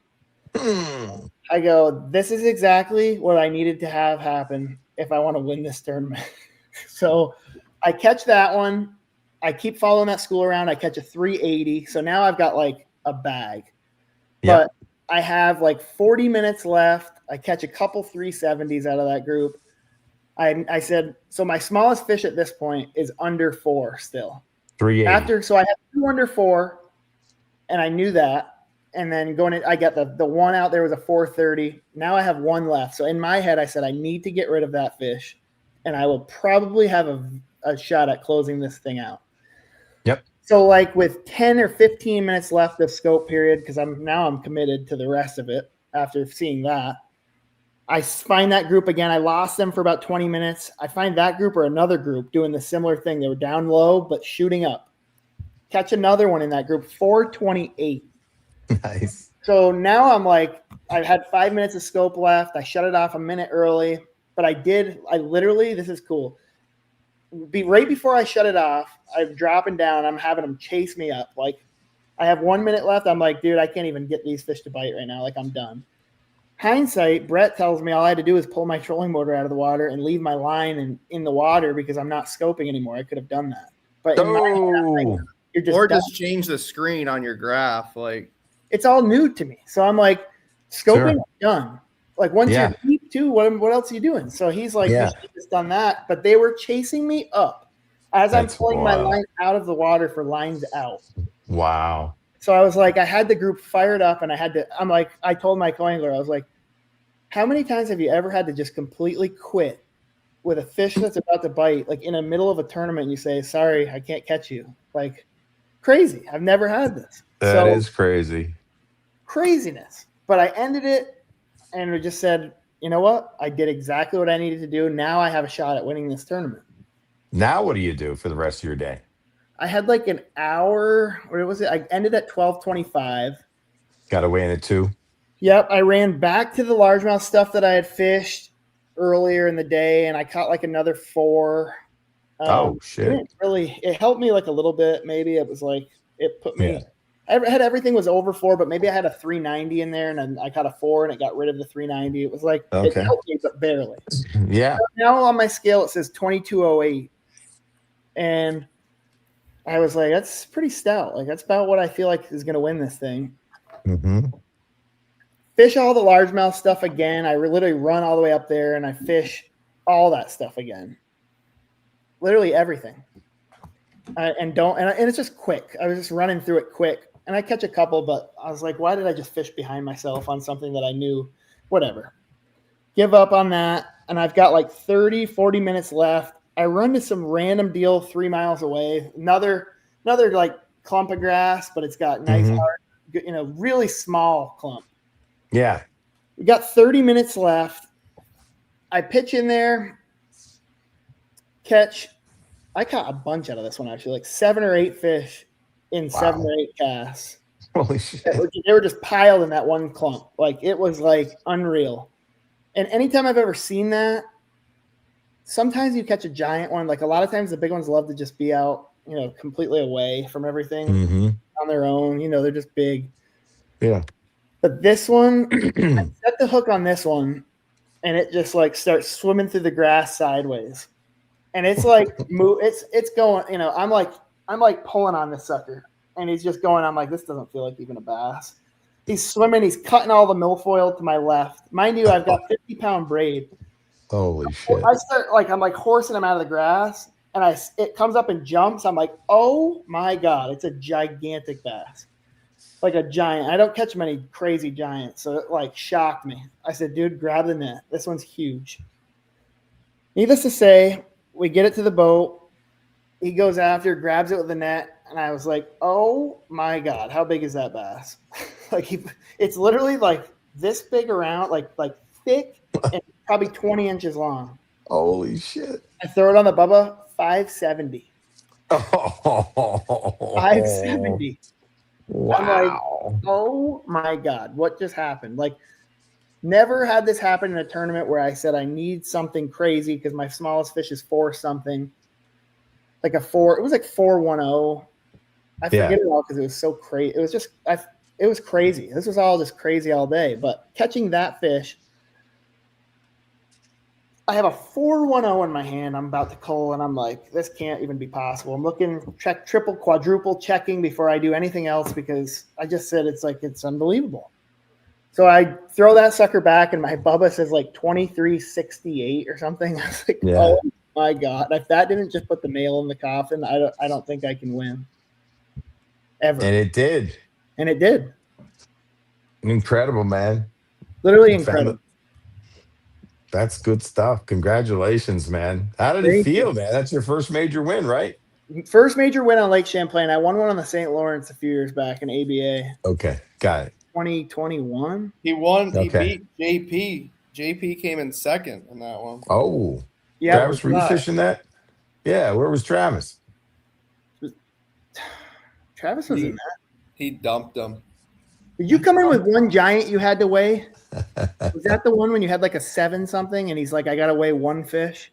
I don't remember. Definitely was points champion. Because I won big bass in that tournament. I had like a 6 something. I must have sucked. Sorry. It might have been. You fished it, Travis. It actually might have been the one that you blew your lower unit in one of them, didn't you? Oh that yeah, could have been it. Could have been that one. I remember that. Yeah, I won that one with like, I don't even know, 26, back when 26 could win. I don't know if it's still 25, 70. Depends on the time of year, I guess. But like on your home lake, it's like you got to get it done. And you right. have a win on your home lake. Right. That's got to, it monkeys off your back, man. Dude. And the largies, the greenheads. Greenheads. The greenheads, man. Flipping grass, old school. Beast Coast in the house. Hey, is Derek supposed to come on tonight too, man? He should be like here. We're going to schedule for next week, perhaps. He's got he's got family over, I guess. He didn't even know. But he's got family on this show. He's got Travis Manson, Beast Coast. He's got right. Every time I'm on the show, Beast Coast Ryan. Derek's supposed to be on the show, and he always backs out. I don't get it. We're going to have a talk with Derek. We really are. Priorities, man. Well, I texted Derek. That's a good Derby recap, man. Good stuff. I texted Derek. Do you want to reveal your minnow, or are you throwing the Seduce, or you throwing the Sakamata? A little bit. I got one on each rod. Okay, fair enough. I'm not all in on either. I've noticed I'll pick one up just as something different. I'll throw both. I use them interchangeably. Are you a Horizon Head guy? Are you a Horizon Head guy? No, I've actually been throwing the what the heck is it called? The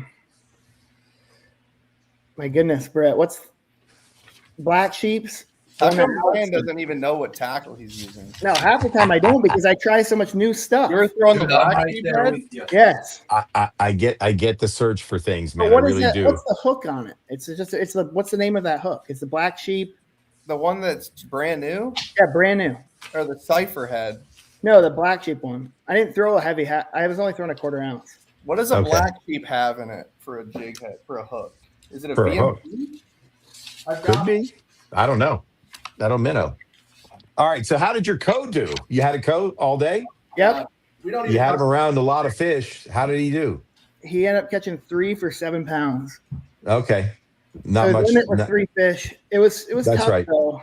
The structure, yeah, sure. I'm kind of grass, isolated stuff, very isolated. Oh yeah. You're picking it apart, man. It's Picking tough it to catch apart. something behind you. And it's hard. No It's doubt. really hard. Yeah, for sure.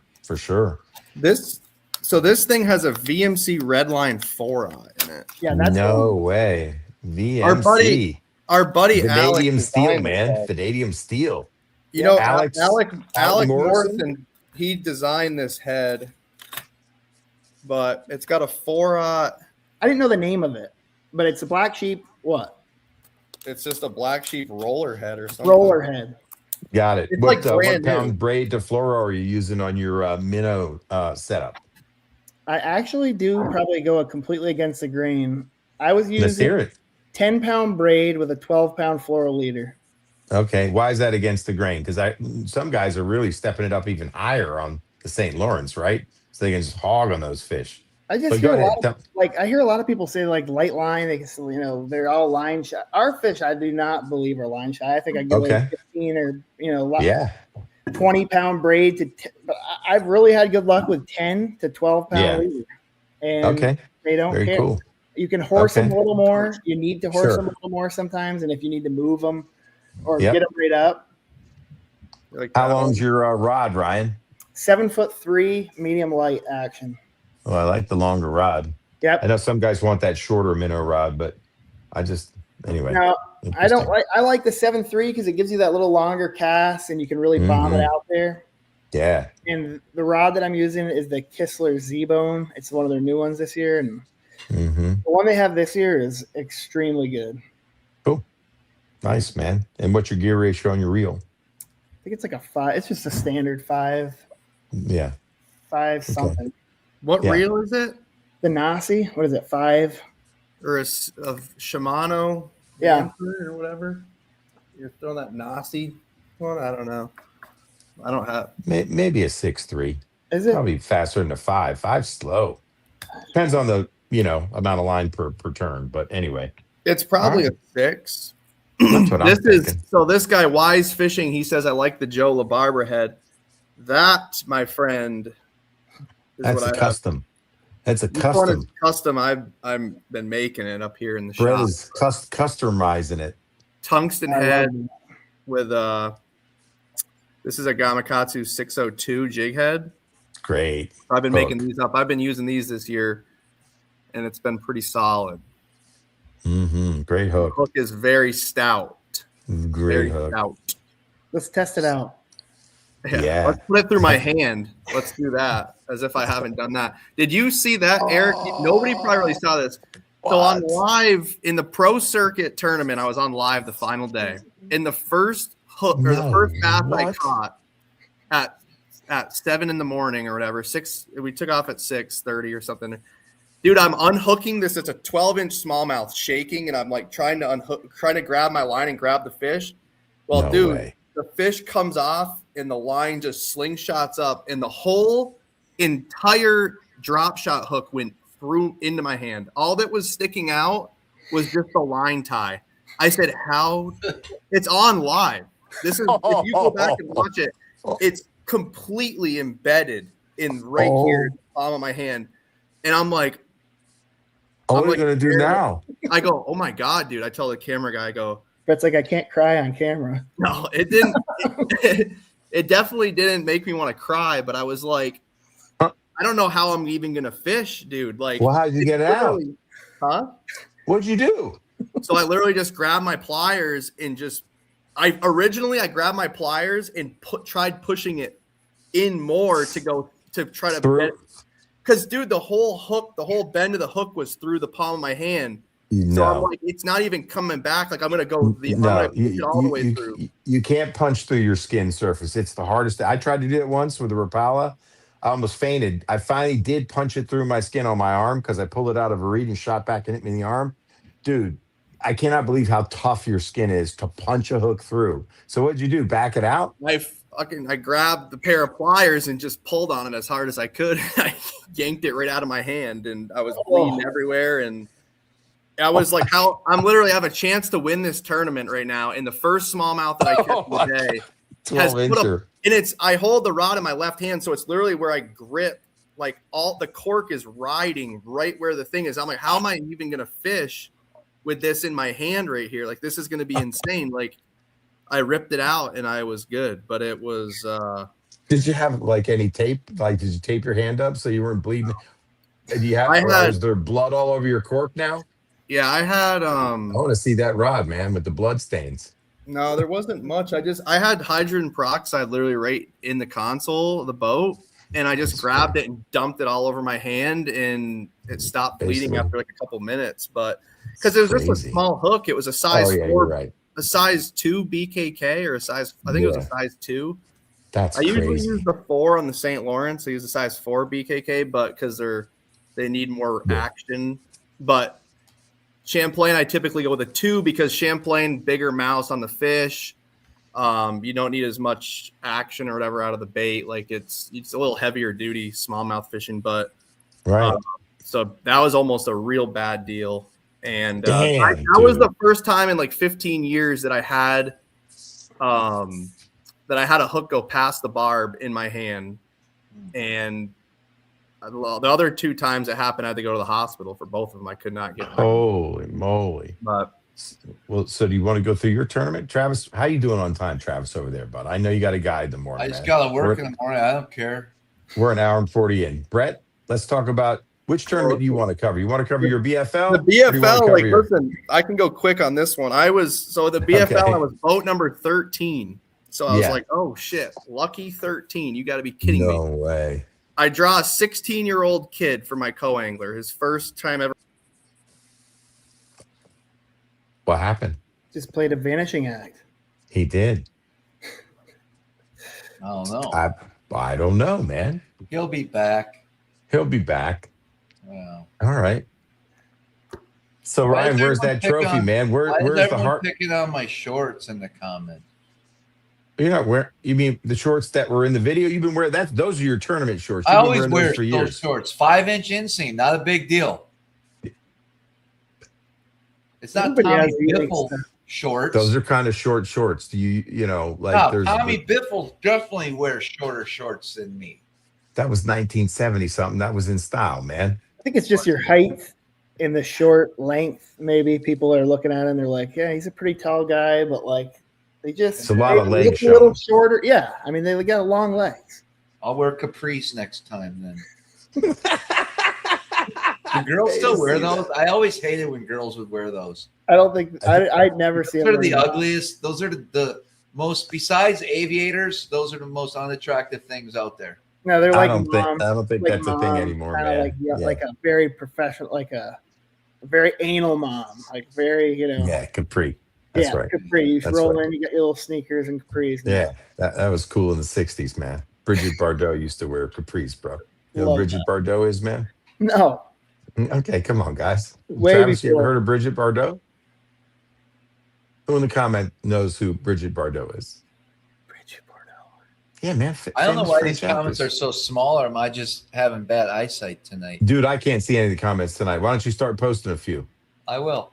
Yeah. As you see an interesting one, pop it up on the screen. Whether it's funny, whether it's a question for Ryan. Hey, what questions does Well, the Sean, Fox you have can for- get away with that because you're Asian. Asians can wear capri. You're okay, bud. sweatpants? Were they Yeah. Lululemon? That's the real question. That's the real question, because those are the only kind you should be wearing. Yeah, Travis knows. Travis, you're off the Lululemon train, aren't you? No, I still wear stuff like that. Yeah, I do too. I love them. most comfortable. Everything. Yeah. Just a Can't long go sleeve wrong. shirt, like basic, comfy. Yeah. I mean, this is 10 years ago. I bought my first, I guess, sweatpants from Lululemon. Not even like men's yoga pants, but like the old school sweats. Yeah, Yeah. And they are the best, most comfortable things ever. ever. Still to this You- day. Oh yeah. Still got them? Yeah, you can't find them anymore. They all make the tight ones now, but these things were legit, man. I've Yeah, got a if it's pair of, like, lasted 10 years, pretty good. joggers they make are good too. They're a little tighter, but they're like the material is just like I can't describe it. Yeah. Why can't they call the men's ones Lululemon instead of lemon? I like that. Would that make you guys feel better about your purchases? Lululemon. Listen, I It's the roll right men's into side of that place. Lululemon. I don't care. It don't bother me. I'll walk right in. I do too. It ain't cheap though, right? No. I mean, what'd you pay for them sweatpants, bro? At the time, they were probably the most expensive pair I ever bought. They were probably Yeah, $60. Shit. maybe. But Now you they're still like got them a double. decade later. That's good. They made $6 a year. If you Sometimes think I about have it to that make way. my mom like sew the inside of the pockets because they, after drying them so much, they get kind of like. Do you have to make your mom do it, or will she do it willingly? No, oftentimes I have to make her. I demand she sew these back on for me. Gotcha. Do you say please, or I'll say, hey, can you please do this? And yeah, she's She's like, like, she's nah, really I'm not good with a sewing for it. needle, man. yeah. Your mom's got skills. So does your dad. What happened to Brett? I don't know. Is he attacked by Gary the Rooster and it's over? Maybe. Did he faint because he was talking about the hook in his hand and we've lost him? No. Can somebody text him? We I left can't text off because I'm on my phone. We left off with the 16-year-old co-angler. He's And that's texting the me last- now. What's going on?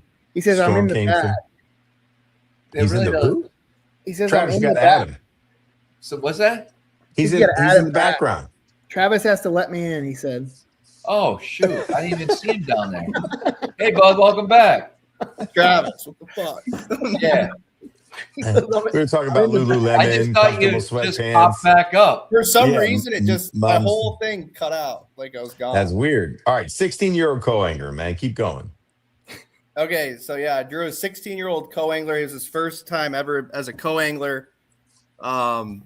He fishes team tournaments on the lake. He lives in Vermont, but he fishes Oh. team tournaments with his stepdad. So he's fished, tournaments. But So he kind of knows what's up. He's ready to Yeah. go. He's got some So- good gear. Does he bring 7 rods or 5?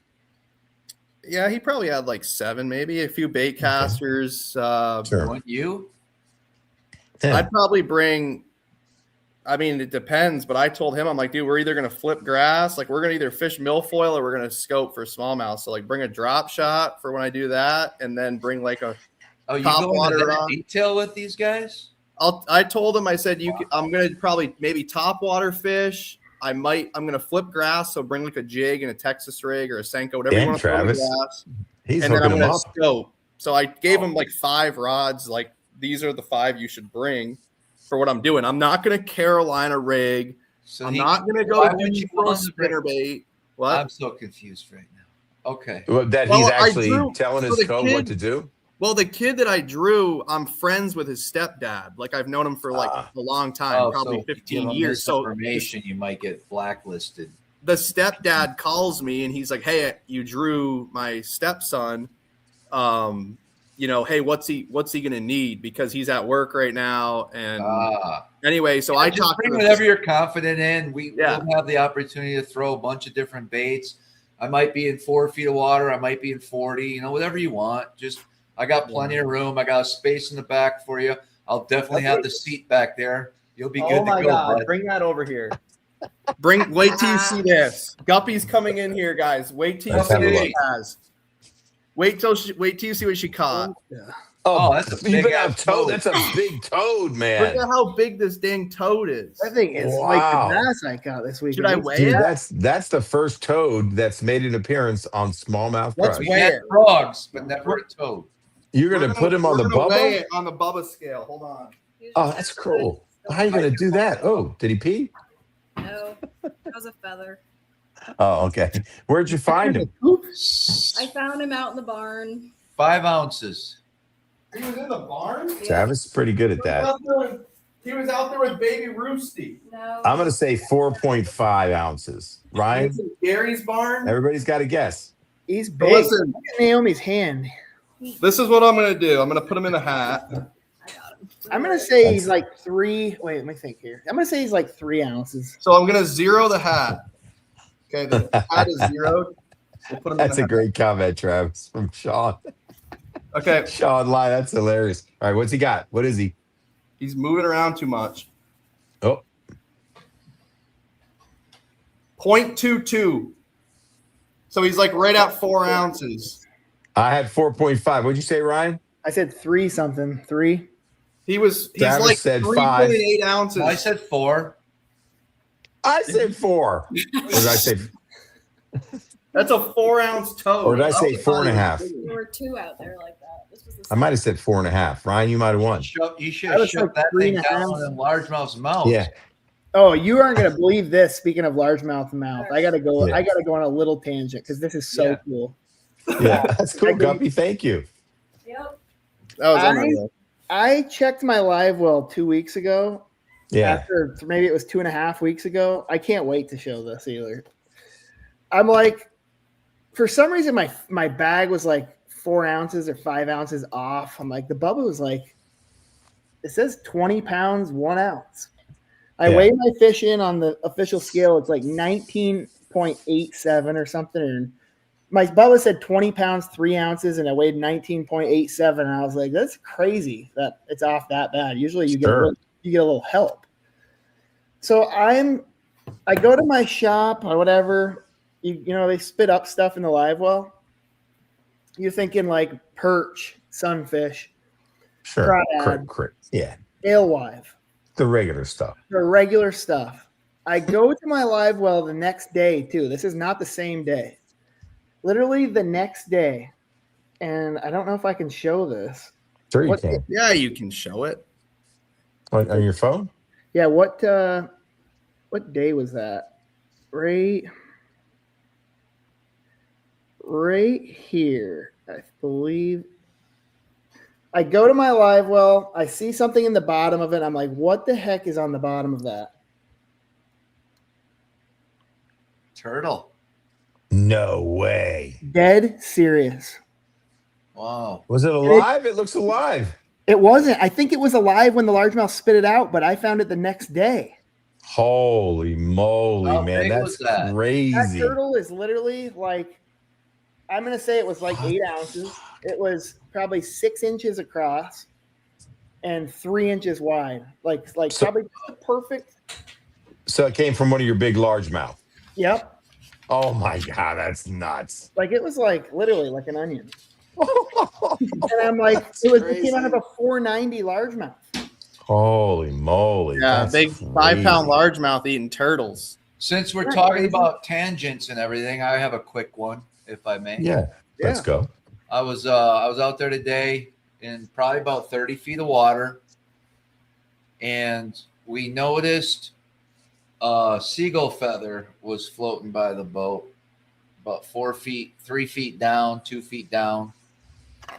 A smallmouth came up and grabbed that feather. A big one. No too. way. I swear. Ate it. That's wild. So I don't know if you can duplicate that, but I Why mean, not? it's a dang hair jig. should It's we the own a same. white hair jig, It's a- 30 feet of yeah. water, 4 feet down? Maybe. Sure. Like, where was that fish? Was that fish on the bottom? Probably, and saw that. Man, you know what I'd like to try is I could tie up a white feathery hair jig that would have some action flow, like open and close flow. And I'd like to just try don't to know if you can I'd like to try to duplicate swim shot that. I don't know if you could duplicate. That's one thing we don't do. It's all black. Like let's throw a little white in the mix, see what happens. I mean, I got a white hair jig, kind of. It's the everlasting drop shotter in white So I just take got- a 1/16 white ounce spawn white hair flash. jig. I just ordered some. Yeah, Hair. what if you just put a hook on that and let it drift with the current, White. dude? I got That's what white I'd do if I was a marabou. angler. I'd put a split shot on the front and just drift that thing behind track. Got another one. Dude, I bet. Evidence. Don't you think? You're out there So- scoping around, man. I just let that thing float around, flowing. I'm gonna tell you something. Some boo, man, I'm gonna tell you something. or Arctic fox, or a combination thereof. With some I went schlapping. perch fishing. Okay. Was it Yeah. like this? Like something like this, just floating? Yes. But the stiff But part of the not feather, like all it was like a it was like this part of the feather, Yeah, like yeah. the strong part. Like, Yeah, like it one of the wasn't wing- it wingy wasn't parts. feather. It wasn't like yeah, it was Down like it it was was just Yeah. a freaking ugly quill. feather. Yeah, like Quill, you're right, good like one. a pin. yeah, the quill pen, Yeah. like Thomerson Jefferson when he signed the came up. whatever. Grabbed it and then busted water and jumped No back way. down. That's It's insane. like a great white. He breached it. It was like a baby seal, but a baby feather. And you What the saw hell? this today. Today, How Really? about that? That's crazy. 5 feet from the boat. Wow. They were just How big asking, was the smallmouth? does it matter if we're like, are they right underneath the boat or do they care? I go, well, every fish has a different personality. Some you can catch right underneath the boat. Some don't like that, blah, blah, blah. And then he was All of a watching sudden. a feather go by. And all of a sudden I hear a splash. I'm like, what the? I'll And tell they you this saw it. thing. Last year I was out on duck and I was in like 30 foot and I threw my dead flat calm, pure calmness. And I threw my hair jig and it hit the surface and that sucker sank, no joke, probably 4 to 8 inches down. And a smallmouth was 30 foot on the bottom and just swam right up and ate it probably at 3 or 4 Wow. feet below the surface. I go, Wow. you gotta be shitting me. I'm like, here I am trying to hit these things on the head every time I throw at them. And this thing hits the water and it was just like a tiny little bloop. And that 30 foot down, he just swims straight up on That's scope. kind of crazy to show you how attuned those fish are to something entering their world. Entering their world, and especially in that clear water, it's like You gotta don't see That's that extraordinary. happen here on Champlain very often because That's it's extraordinary. clear water, but it's a little dirtier. yeah, it's not I'd You know like what to I'd like freaks to me I'd out, like to guys? experiment with some really longer feather tied jigs to see if it could compete with the Sakamata or the seduce minnow. Well, Brett's got the feathers for sure. Oh yeah. Well, Freaking he's got some of the feathers. We got to figure that I'm out. talking about a saltwater style pattern that I've Remember tied for I tarpon mentioned earlier and I caught went tarpon on. perch fishing yeah, you gotta tell this story. and I had minnows. I caught like 3 big smallies doing that, and there wasn't a smallie on the scope in front of me Wait, you caught them on while you were minnow fishing for perch? for perch Like with a live minnow. with a live minnow. And they ate you didn't even know they were there, but Didn't you know caught they them. were there, but they come up off the bottom.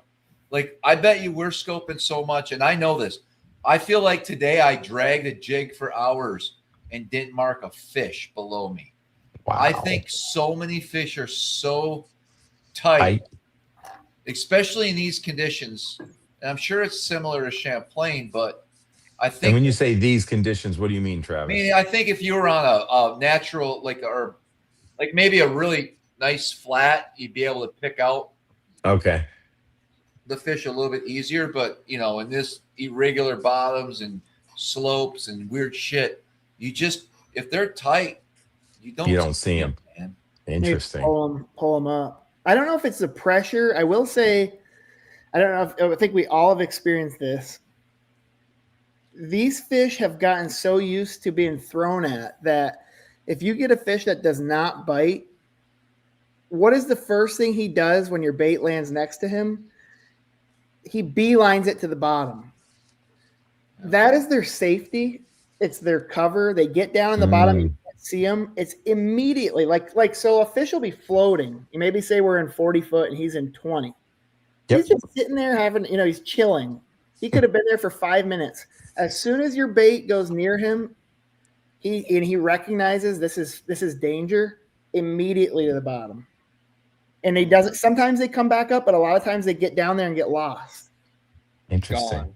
Gone. They vanish into the bottom. Right into So the do bottom. you feel like those fish got hooked? Those fish have seen it. Those fish determine that it's not, or they're just in a negative mood. Or All it of could the be above, I think. I think interesting. they're the highly pressured, just fish that has definitely been caught, Yeah, probably more than once, and thrown to a lot. a lot. And it's not Yeah. even like Fish. you can swim it by them and have them be like they're bothered by it. They get right out of there. They'll go from 20 to 40, 50 and be gone. Wow.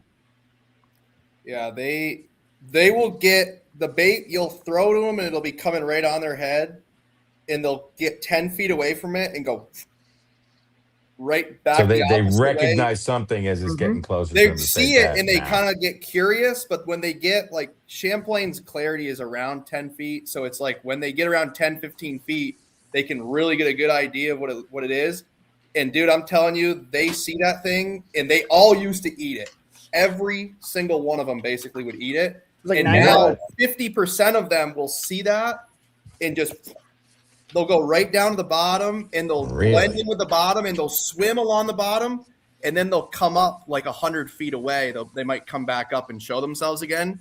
Those are big ones usually. There used to be something going on with them where when they would go down, their swim bladder, they were like almost uncomfortable and they would yo-yo back up almost immediately. They would touch the bottom and come back up and they'd reset and they had to float back up to like that 20 foot below the surface again, that same pressure.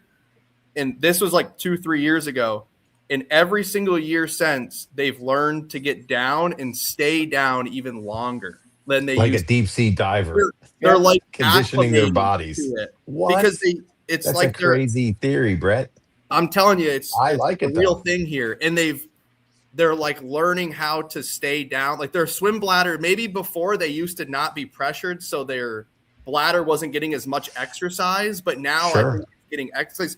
I hear about the fish down south, like on the lakes you fish, Eric, and guys are like, oh, I caught him over 70 foot down over 100 feet of water. And I'm like, our smallmouth here, they go like 30 foot down and they're like uncomfortable. It's almost like they want to keep going, but they have to come back up. And then the bait gets near them again and they go back down again. It's like they don't forget about it. They know that it's there. They know they're in danger, but they like had to come up. But now that like they're getting used to living deeper, maybe like because they weren't tortured, they weren't like messed with. Sure. 5 years ago. Sure. But I don't know. It's just a theory I have with them is that they're acclimating, and pretty soon they're probably going to go to the bottom, and we're going to be like, wow, now he's been down there for like 5 minutes and still hasn't came up. But they do that. They're like, and that's like when Ryan said they were swimming up off the bottom because they've gotten used to. I think they would go down and feed, on the bait and perch sometimes when it was down low. But smallmouth on Lake Champlain have never loved to be deeper than like 35 feet, like the big ones. They've always been, that 50-foot rock has never been that great. And like Ontario, you catch big ones in like 40 to 50 sometimes, which I never really had seen that before here. It's never. It's 38, 30. Yeah. You have to be like with a 3 in it. And now I'm seeing them start to utilize the bottom in like some deeper water. But it's just, it's like what Travis was saying. He was dragging. You used to see scope on St. Lawrence. Them suckers would show themselves on scope. Like you would see them, like Travis, when you were dragging, right? You'd see them maybe a foot off the bottom, but you would see evidence of a fish. And it's getting that's the only thing they really have for protection is the bottom. It's not like maybe they are like learning like, hey, we don't get thrown at, or we're not seeing these lures in our face when we are stuck to the bottom. Like maybe they realize like that's some sort of cover for them. Yeah. Maybe. Think about it is. Look at any animal when you move his habitat or change his environment. Like we've changed a lot. It's like a deer. They're like anything out in the outdoors. If you start pressuring anything, they don't like it. Yeah. So they're starting to feel it and change their behavior. Travis, are you noticing that too on the St. Lawrence, where they're sticking to the bottom a little bit more? Yeah. To me, though, I just combat it with number of game and I move on. Sounds like you guys try to mess with that fish or watch what he does. I just go on to the next one. Well, it depends. That fish is impossible to catch. Like if it looks real big, I'll give it a good 4 or 5 minutes. If I see one, I look at it. Now you can, when they're floating high in the water, a lot of times you can tell like that is for sure like over 3.5 pounds. It's probably over 4, and you need that fish. And I'll give that, like if I see him doing that, I'll chase him for 100 feet, 200 feet, 300 feet, and try to get a few casts at him, because every once in a while when they do that and they get down, sometimes something will trigger in their head and they will actually eat the bait. It happens like 1 out of every 20 times at least where you will catch that fish,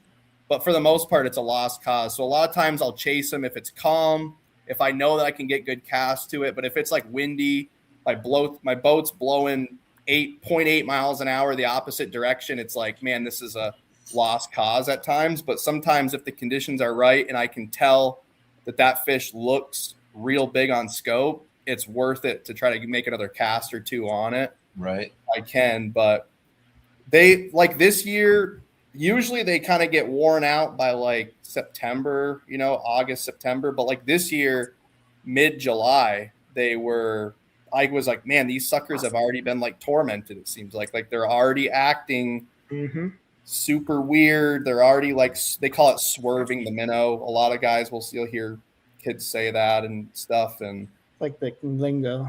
Yeah.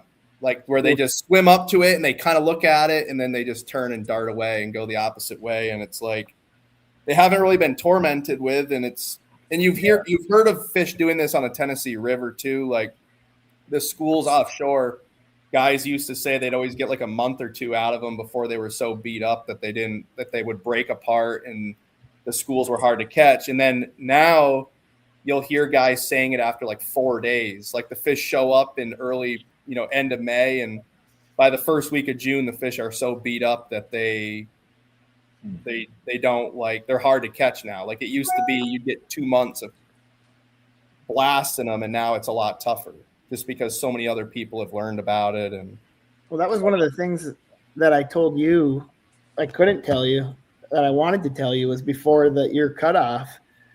I was like, for the what'd you have, the Tackle Warehouse Pro Circuit on Champlain, obviously you can't get any info, so I didn't tell you, but I was thinking like he is in for it, because it's like early July and I'm already out there scoping.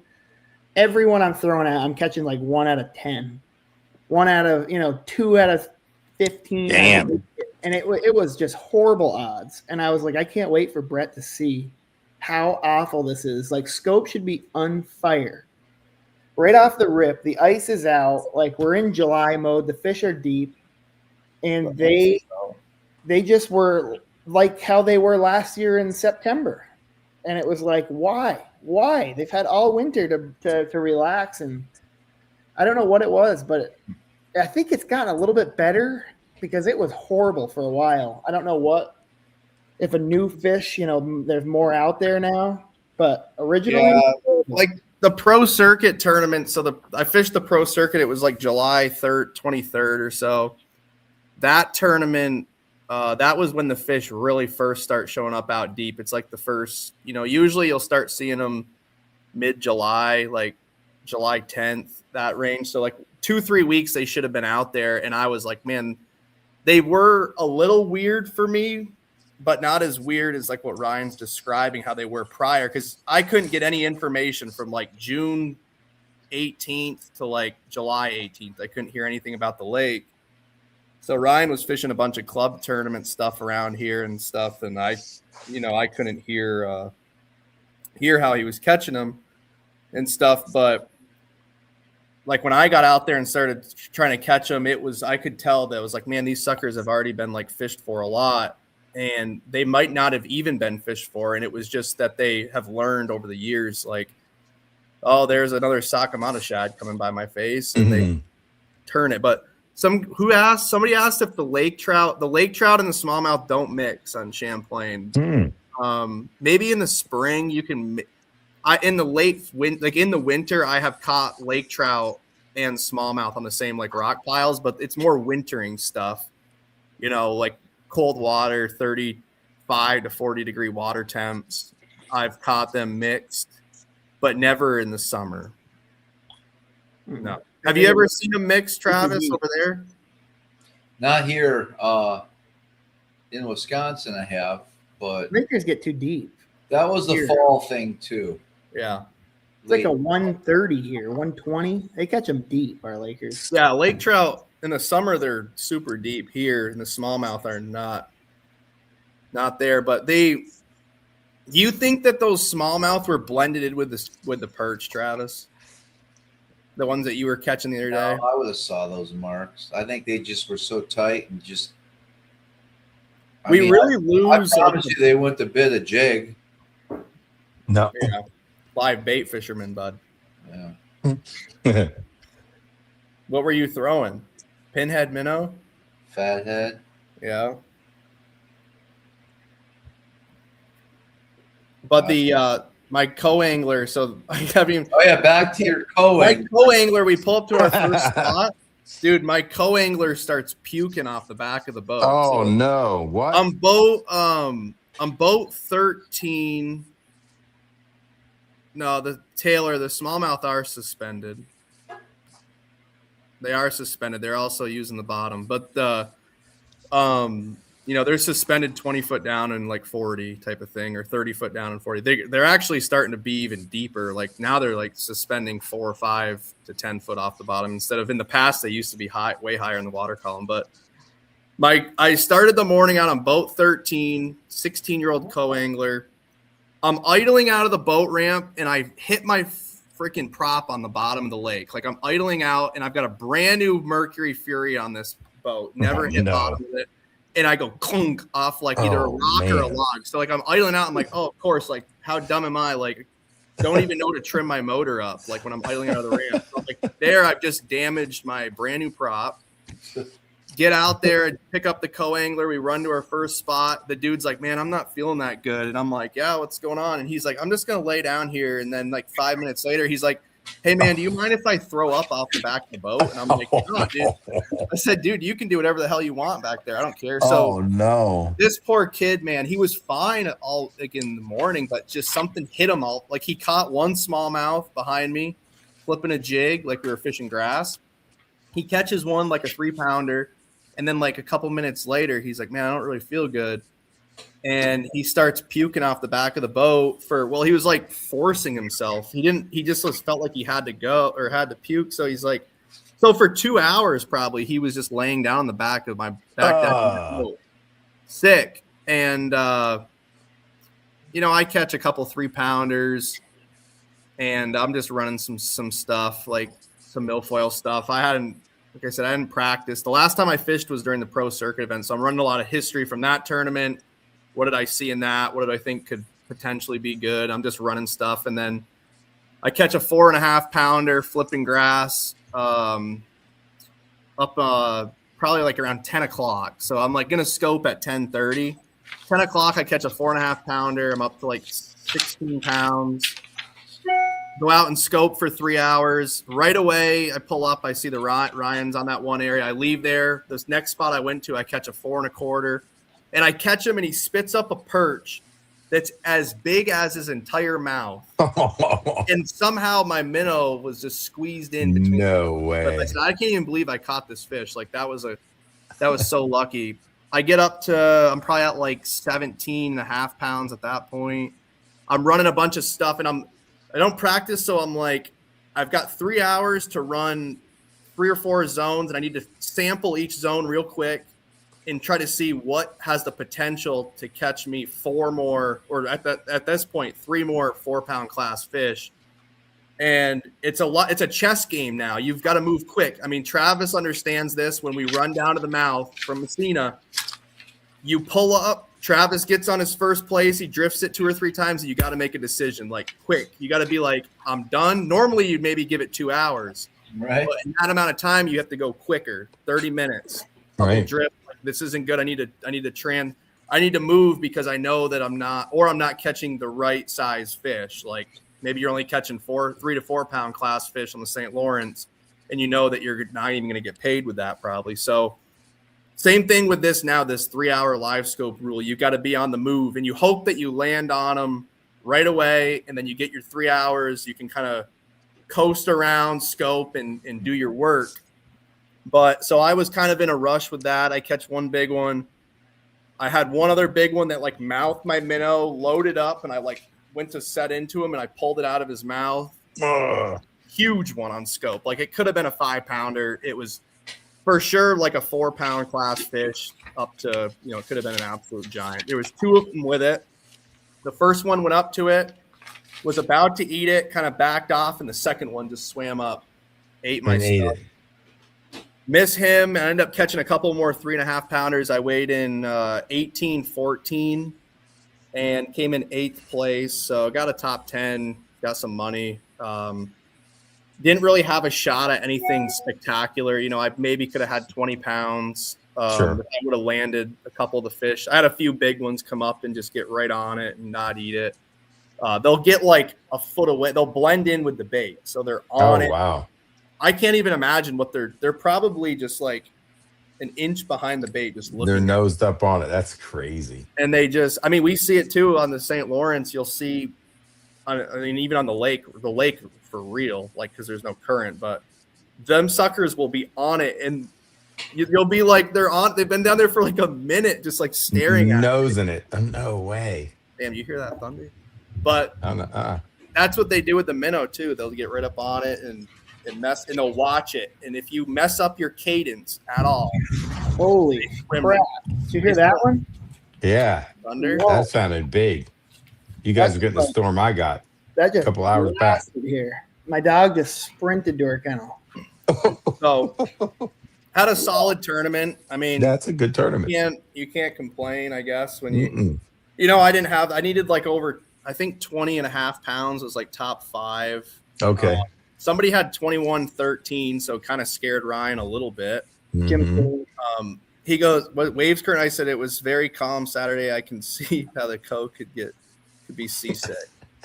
No, he was not seasick. Did he get revived after a while, or did he keep laying down? Were you running around on plane with him lying down on the back deck? Was he holding on to the seat?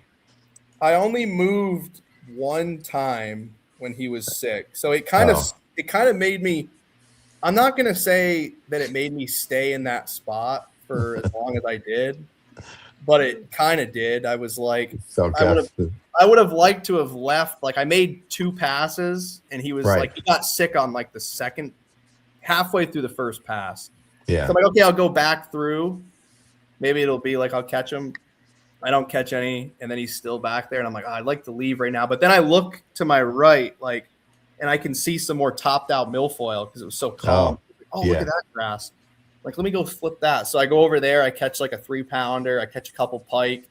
And then I'm like, all right, it's been like another 20, 30 minutes. I'm like, I'm ready to go. So finally I tell him like, all right, man, like we're going to try to run like a couple miles.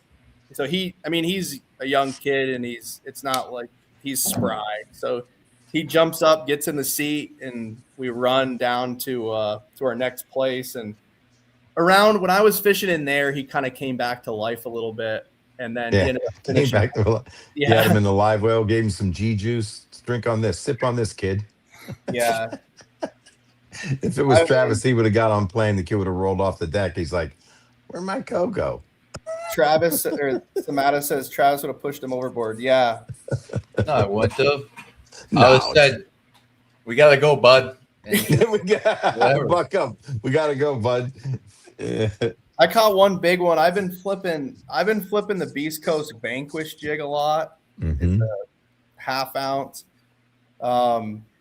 It's just it's like an Arky style head rather than the little magnums, more of like a missile straight down through. But I've flipped both, like 3/4 ounce little magnum I was flipping, and then a 1/2 ounce Vanquish. And unfortunately, I think I have 1 1/2 ounce Vanquish left because it's a discontinued jig. So I'm down. I'm done. Like, this is it. I got 1 to go. And we still have 1 big tournament. We got the Toyota on Champlain in like 2 weeks from now. Better make a mold of that jig, bro. Yeah. I mean, I Or got get Derek to reproduce it. I got some black and blue ones, and I might try to retie the skirts. Yeah. I don't know. Yeah. I got to figure something out probably. But yeah. That's your favorite. You better figure it out quick, bro. Find a replacement. I know. I mean, come on, Derek. If you're listening.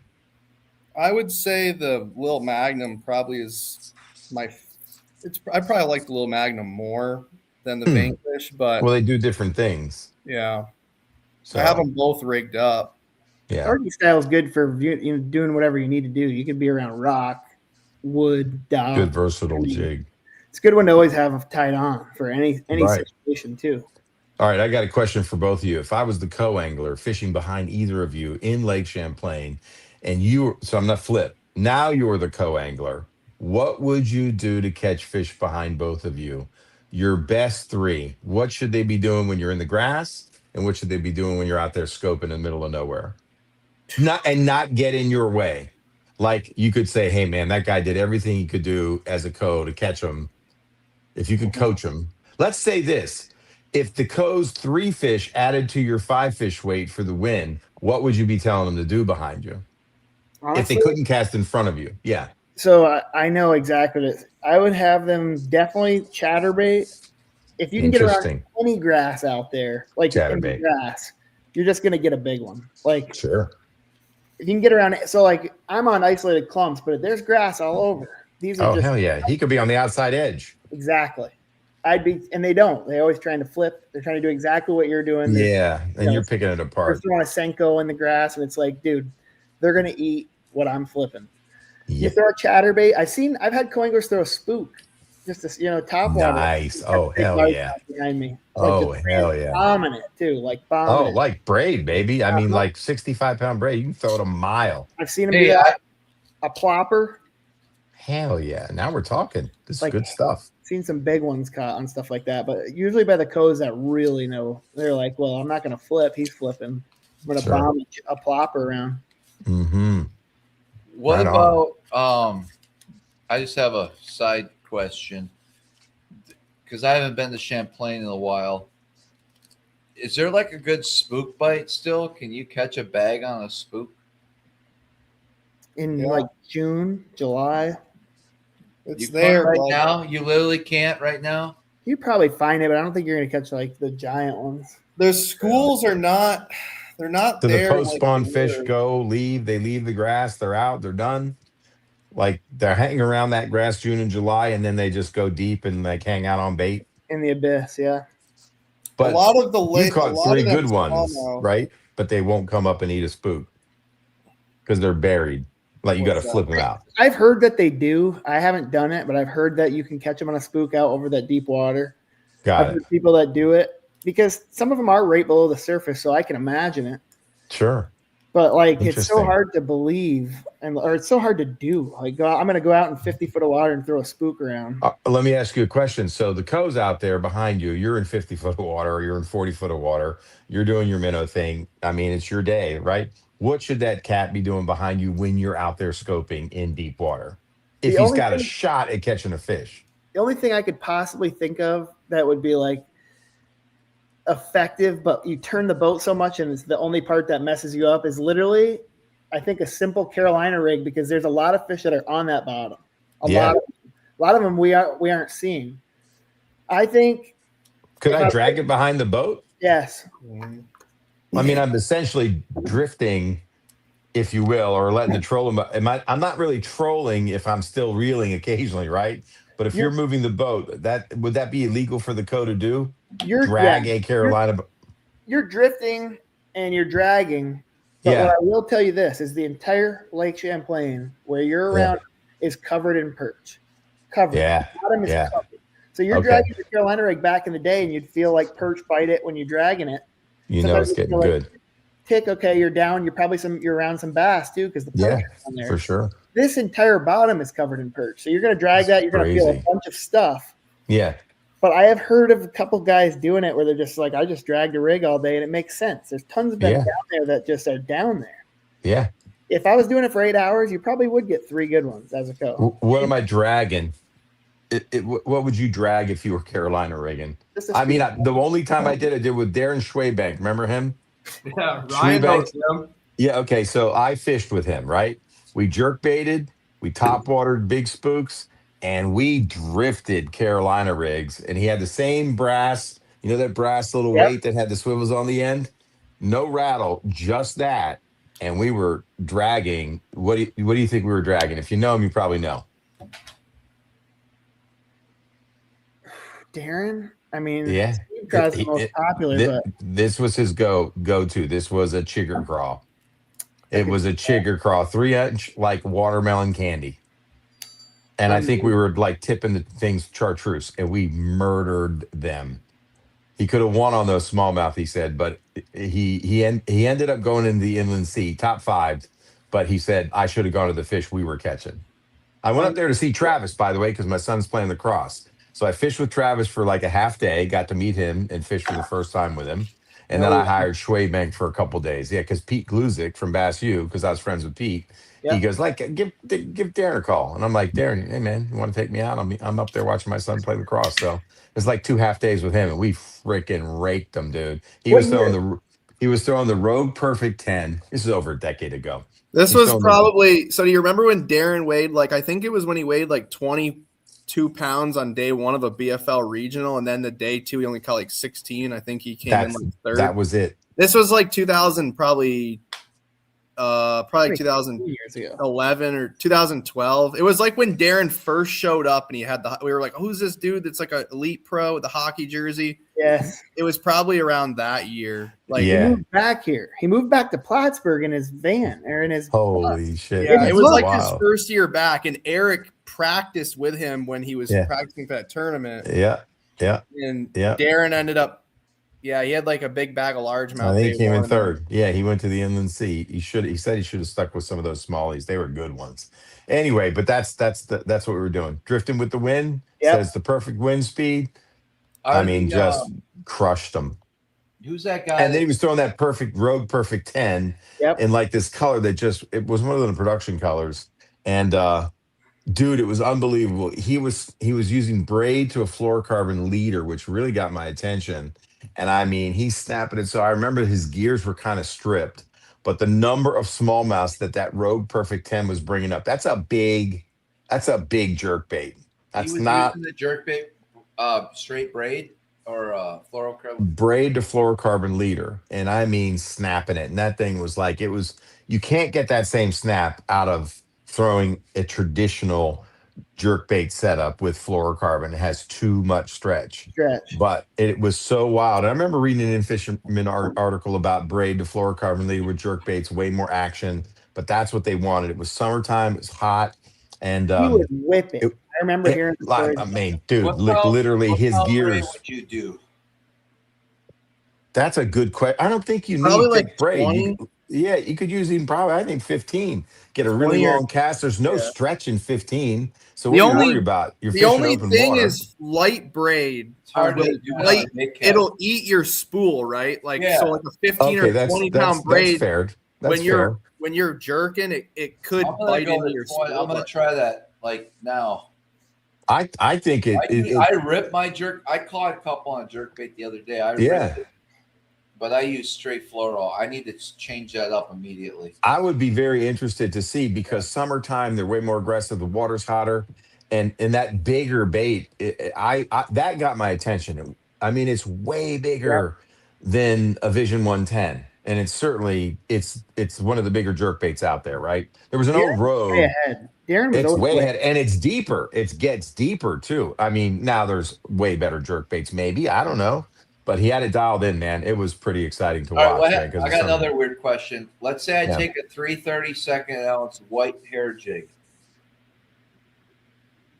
and I tie it on the back of a spook, and the spook causes the commotion, and the white hair jig's like 3 feet or 4 feet behind it. I love it. I've always wanted to do that, man. I think we've all wanted to do something like that. I got this With a feather popper. thing. I can't get it out of my mind. Yeah. I want to do it. Try it. Why not try it? Travis, I literally just ordered like 6 days ago. This came in today, white marabou, because I'm like, I Did don't you get know, the one I told you to get? yeah, it should be good. It's premium. Filling What are you milk. doing Who with did you end up ordering it through? That came from Jay Stockard. What Yeah. are you doing with it? Secret What do you stuff. mean? What am I doing with it? It's Brett. I'm gonna Brett. tie some white stuff with it. Brett. What? We talked about this. What? Sorry, Travis. We'll have to Oh, wait. you're not going to until- talk to me about it? Yeah, what the fuck, Eric? Offline. Wait until the major tournaments are over. This is a major discovery. We can't. The elites are coming. You know how many elites are watching this show right now? They I can't hope. use live scope though, but it Well, why do you think I'm asking all these questions about we non-live have to scope? talk about what we think about the elite tournament. But first, let's go Yes. 2012. I found the results. It's not going to focus probably. No, it won't. 2012, Darren Schwenkbeck, second place, 20 pounds, 15 ounces on day one, 16 pounds on day two. He lost. I the remember tournament the by 16. 5 ounces. Oh, He lost And when I talked to him after the tournament, he's like, "Man, I should have gone to our smallmouth." But he went. September 15th, 2012, and the 16th. So it was a regional. Guess who won the tournament though? Oh, Joe Lucarelli, No, Thomas I probably- Silvestri? no, Woods. I wouldn't know him. Dave Wolak. no. Oh, good one though. Pete Lucas? Jamie Hartman. Oh my god. Oh man, no Jamie the way. Hammer Hartman. Black fish anymore? No, I don't know. haven't He would be heard- the only one that I would think. He really disappeared. He was winning Yeah. everything on the Carrie Bay Cut. Yeah, Like the I Crazy. haven't seen Wolak at anything, and Let's see. never. I've He's- never. he's Wolak like a retired million like per the year grand. that I started actually like fishing the bigger tournaments. I feel like 2014 or 15 was like his last like rip at it. I can't wait to retire. And supposedly he's out of it. Like What was that, Travis? That was just talk. What'd He you won say? $305,000, and both of Holy his career crap. wins were, one of them was on Lake Champlain and one of them was on Smith Mountain Lake. But he won didn't he win an Open here he too? won a Bass Open or That's an why. FLW tour On Open. Champlain. Yes. Wolak. So he won. Think about this. He won in In the 2011. He won a Tackle Warehouse Pro Circuit. It wasn't called that then. I think. it Let was me just- ask you this: can you go to the gut and win a tournament anymore?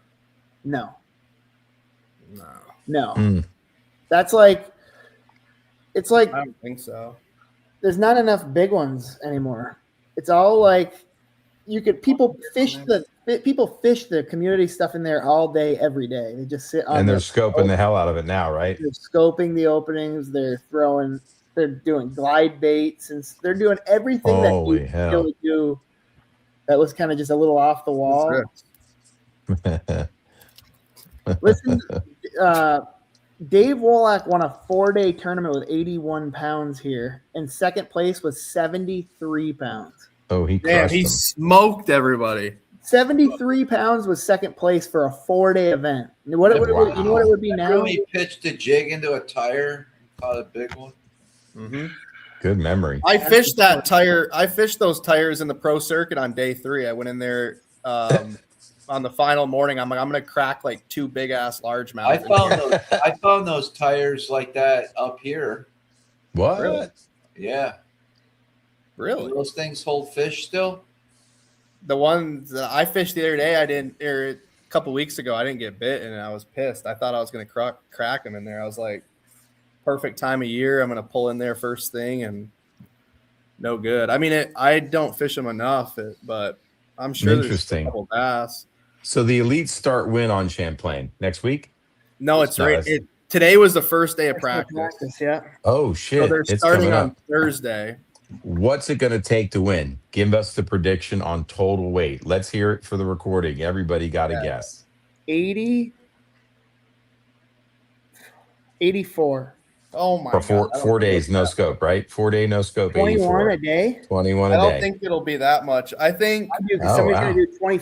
Somebody will do a 23 and a half, and then they're going to back it up with 320s. Who do you think's going to win it? Let's do fantasy right now. Who's going to win yeah, I it? just picked my fantasy team today. I picked 80 pounds even would win. Okay. Who's on your Um, fantasy team, Brett? Actually, yeah, no scope. Yeah. 80. Yeah, that's a hard one. So I think Schmidt's it's always gonna been be- good up there, right? I think it's going to be 18 largemouth, 2 smallmouth is what the guy's going to weigh. Whoever wins is going to have just 2 smallmouth to win. Wow. I think it'll All be right. one with largemouth. It could be one. All 20 could be largemouth. Oh, wow. Who's on your fantasy team, Brett? I'm looking it up right now. Okay. Travis, what do you think? I don't have a clue. 18 times 4. You're fucking high, bud. 18 times 4. 18 might not even get paid. Now, Really? 18 a day will probably get paid. The largemouth are going to get beat up all week. Yeah. It is going to get a little torched because everybody's going to be kind of doing the same Mark thing. that A lot of down, Eric. 18 a day. 18 a day. We got 18 a day. Ryan, you're in for 84, 21 a day. Brett's in for 20 a day, 80, right? I'm Yeah. going to go 81, 15. Yeah, it's pretty good. I mean, it could take. So the last time they were here, let's see what it took when Ed Lochran won. All right, let's see who's a good grass fisherman out there. So- So who's out there still on the elites? Schmidt has Yeah. been very solid on Champlain. He's a hell of a grass fisherman, right? Who Yeah. else you got, Ryan? Obviously, Fighter. He always Fighter kills man, it. he's done well up there. Yeah, you're right. He's And done he- good on Cayuga. This is like with no scope, the advantage is back in his court, Agreed. big time. Yeah, and he knows smallmouth as well as largemouth. He loves Yep. the flip too, by the way. Oh, he loves And it. he's a hell of a Setting jig up. fisherman in grass. That's his deal. He ain't going to be messing with smallmouth. I'm out there doing that, and I'm like, I'm thinking about this event, and I said the elites Right. fighter is going to be doing exactly what I did. He's going to be. And flipping wasn't back. there a kid that won in a deeper grass bed just recently at the mouth of Ticonderoga or something? Was that Oh. JP's tournament? Who was that? What was that? No, that was the pro circuit, Cal Lane. That's what I'm saying. And how many largemouth did he weigh in, Brett? Cal didn't weigh as many largemouths as you'd think he did. I think he what weighed, do you do? 8, 7? I think he weighed in like 3 the days? first day. He might not have weighed in any. Okay. He had 20, or no, he had 21 pounds the first day. He might have caught a couple. The second day, I think he weighed 3 largemouth. Yeah, so I thought he had The 2 final the day, I first day, think he 3. weighed 1. On He the burned final up day, I that think he grass only bed. got 1. But Maybe. he was catching big uns though. Like that he would have 20 pounds of smallmouth basically before he ever went down there. So he needed like 4+ pound largemouth to. Got it. Now that was a 3-hour scope tournament, right? That's Yeah. right. Yep. 3 hours only, just like the BFL. Okay, gotcha. Instantly, All right. everybody thinks largemouth. No, it's crazy to me because back in the day, we'd use 2D for smallmouth. That was not even on the table. Nobody's talking about it. They're all Sure. they're all with this 3-hour rule, all in on largemouth for the other 5 hours. Largemouth. Nobody's even trying to 2D anymore. I can't even believe it. Like I'm listening to it. And I'm like, what did we used to do? We never thought largemouth. Like we were 2Ding everything, and then we'd go largemouth fishing. That was not even Very interesting. nothing. How about that? Nobody cares about smallmouth. They're all like, no scope, no smallmouth. You Very could catch a interesting. couple big uns. Like I don't know if you're gonna find a group like where you can just blast them on top, but if it's calm, it's possible that somebody could find like a gold mine of them in like 15 foot or shallower and catch a big bag of smallmouth. Not like without scope, just throwing a top. It'll be on a top water most likely. Sure. It's not going to be like the way Polinick won a few years ago. That's not going to be a deal. Like some guys could catch some on 2D on some rock, like especially early in the morning. I could see some, but to catch 5 like 4-pound class smallmouth on boulders or something right now is like very difficult to do. I wouldn't even bet. If somebody was like, hey, you could win $1 million right now if you go out tomorrow and catch 20 pounds on a rock pile, I don't think I could do it. Well, 20 is not 20 back then was crazy. So I'm saying like let's pretend it's 2015. Yeah. Like we could probably do 17. And I'm telling you, man, I'm thinking, Schwabemank and me, we had 20 for sure every day drifting. Yeah. But dude, it's a different lake. It's a different lake. You couldn't drift. It was main lake. I know I was on the main lake. Those fish weren't out. Those fish like related the structure so much different. That was pre like alewives weren't even in the lake. Oh, so what you're saying is the alewives, just like the blueback herring, have changed the lakes. At least the population of alewives was not. Now they're everywhere. Yeah, 2012. It didn't really take off till like I would say like 2016. So if a smallmouth had his choice, he'd rather eat an alewife than a yellow perch? No, I think he'd take the perch. He would? Yeah, but the perch are eating alewives too, so they kind of go together. Isn't there gobies in there? No, there's no gobies. Really? So the perch are feeding on the alewives, and the bass are feeding on the perch and the alewives. So well, how hard would it be? This could be a clue of what to look for. Back next time. Like, let's get it going. Let's change it a little bit so we can have some fun. Let's make it a little different in the next couple of years. Would you mind bringing some up? People in purple, bring some up, Tate, when you're headed there, head down. Bring them up my way, right here. I'm not gonna I'm not scared of the people with the purple shirts next to the boat ramp with their notepad. Yeah, looking at your boat. Aliens. I'm firmly like I don't want them in here. I like the fact that we can go to the St. Lawrence or Ontario and have the different.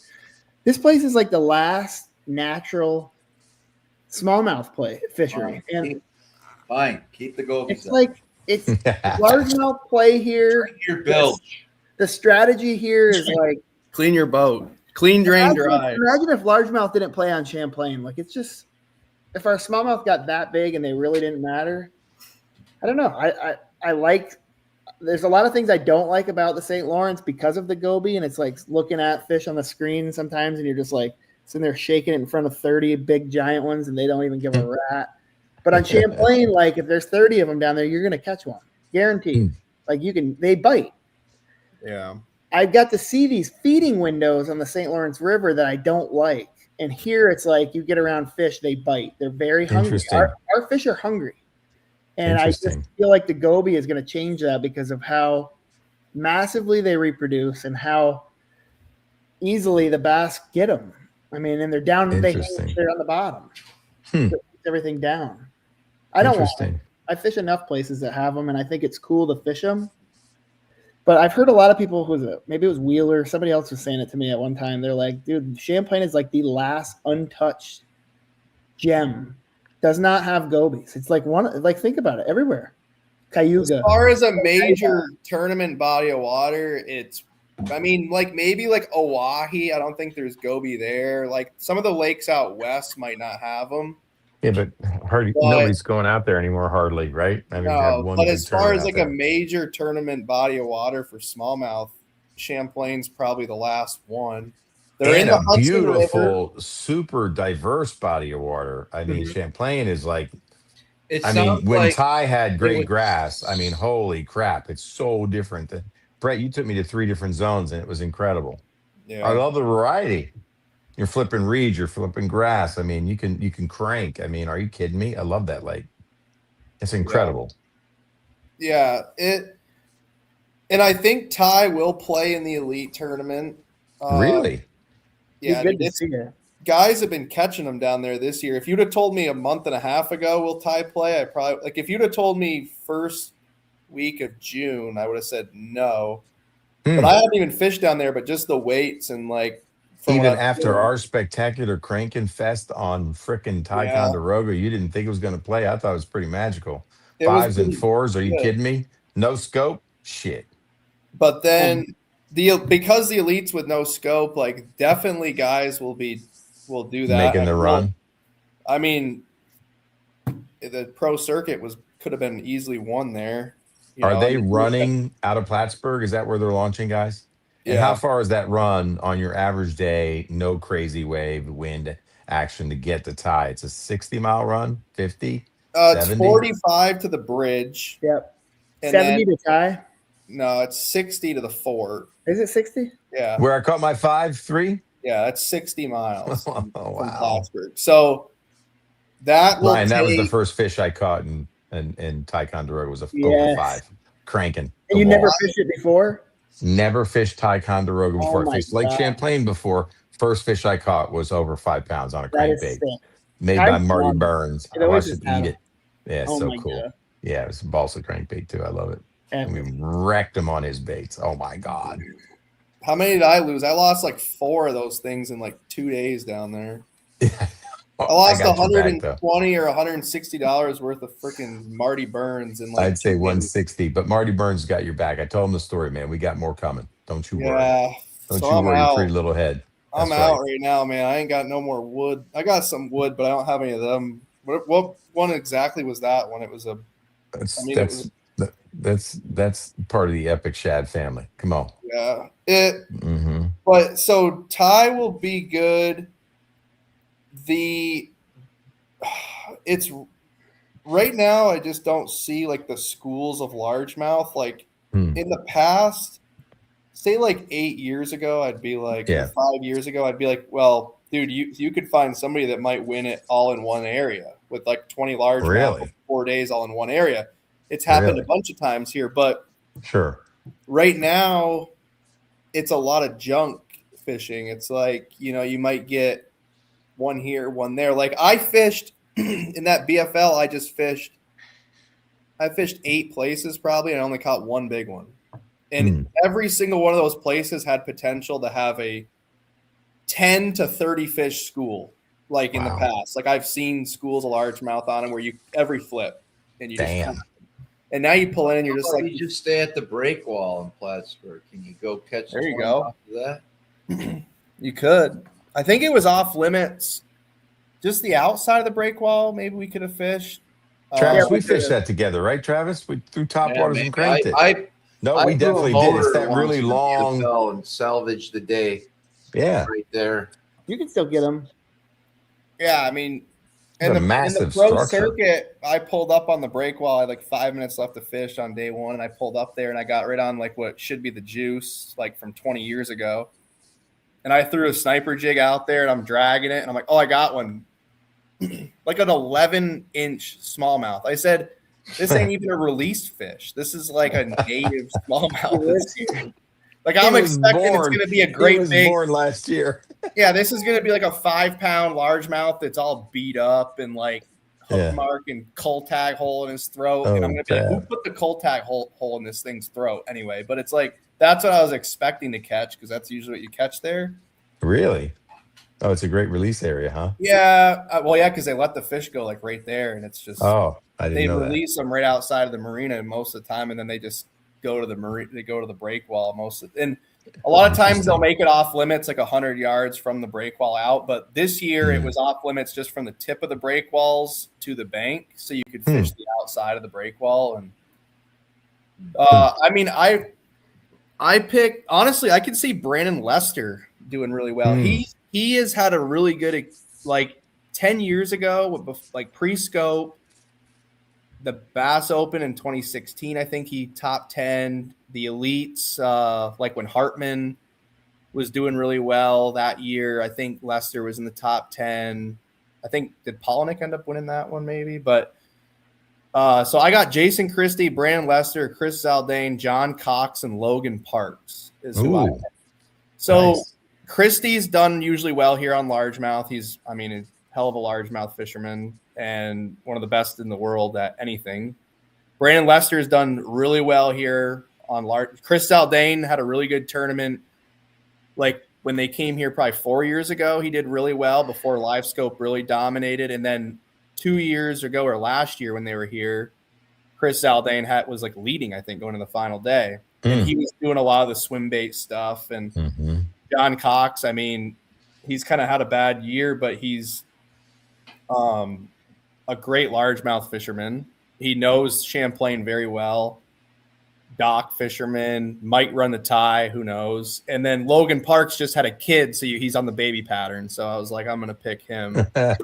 He's probably going to catch him good because I don't know if he's ever been here before, but Alabama guys always do really well here. So those are guys that I picked. But Corey and Chris Johnston, like they're really good at they understand how Champlain largemouth set up because they fish similar stuff to their house, like as Champlain. So, and they have a lot of history here of doing well. And so those would be like my guys. Seth Fighters and favorite Schmidt are like two, I don't know what you'd call it, but like easy pickings, right? Like a lot of guys. Yeah, they're super consistent. Fantasy, 50% of the people pick them in their groups type of thing. Okay. So Schmidt he's won a Bass Open here. He's won an Elite here, and he's won a BFL here. And who knows how many other times he's been in the top. So he understands this place. He really understands it. It's not like your average understanding. It's like Brian LaBelle understanding. And there'll be a lot of guys that have been coming here and scoping that are going to be thrown for a loop because they're going to be like, this lake is it's a 180 degree difference. You're scoping out deep or it's like your shallow water stuff, and it's polar opposite stuff, right? So it's not like it's similar. Like the St. Lawrence River, okay, you're in the same zones. You might be able to fish the same way with or without scope. It's not too much different. Yeah. But here, this is like black and white, totally different type of fishing. And then the way that guys used to catch them here, say 5 years ago, the power fishing up shallow for smallmouth, the top water stuff. A lot of guys did really well deep cranking 1 year on grass edges. Yeah, weightless fluke. Any of that stuff is just not. It hasn't been like the deal recently. We also haven't done it in a few years, but my God, it used to be unreal. Look at Jordan Lee, that one Open.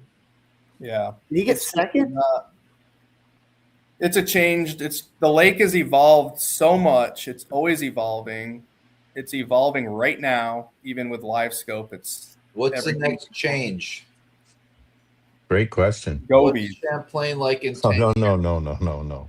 I think the smallmouth stuff, guys are gonna start being like, I'm not even doing this because they're so hard to get to bite. Like I think that it'll get Wow. so difficult to. I mean, you'll be able to still probably catch them, but I think it'll take a lot of effort to You get. can't pull up on a hump and just throw a drop shot and catch a bunch of fish.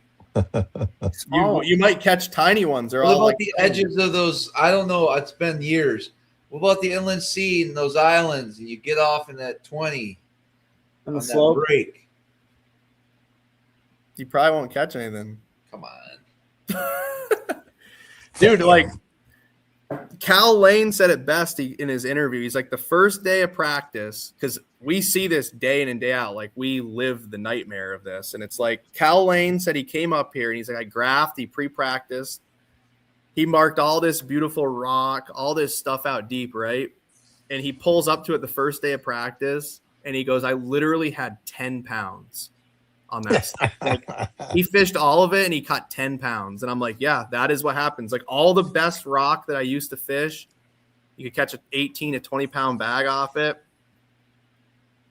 throughout the whole lake. And it's like you run all of it and you have like 11 pounds. And you're just like, I literally didn't catch a single fish over 2.5 pounds on any of that shit. Everything's gone way down. Since. And So what you're saying is the fish that used to live there are now out on alewives. Well, I think we pushed them.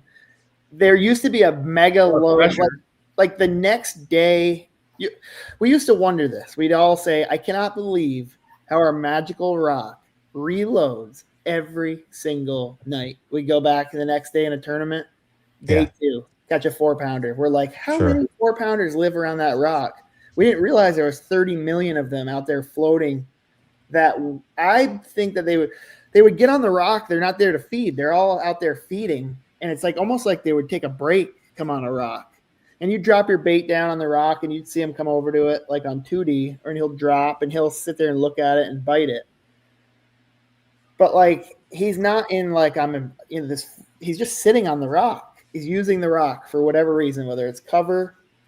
But now that we're out there catching them before they get to the rock, they're not even going to the rock. It's like you catch him, you messed him up, he's like traumatized or whatever happens.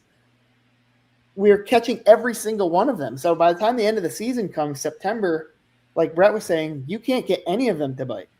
Like 1 in 20. After the EQs last year, I say you start keeping all these fish and eating them, and then the next group will be as smart. That's the deal right there. We're going to take them right out of the genetics. We're just going to eat them. that's what the crappie anglers have been doing. I don't know if the crappie.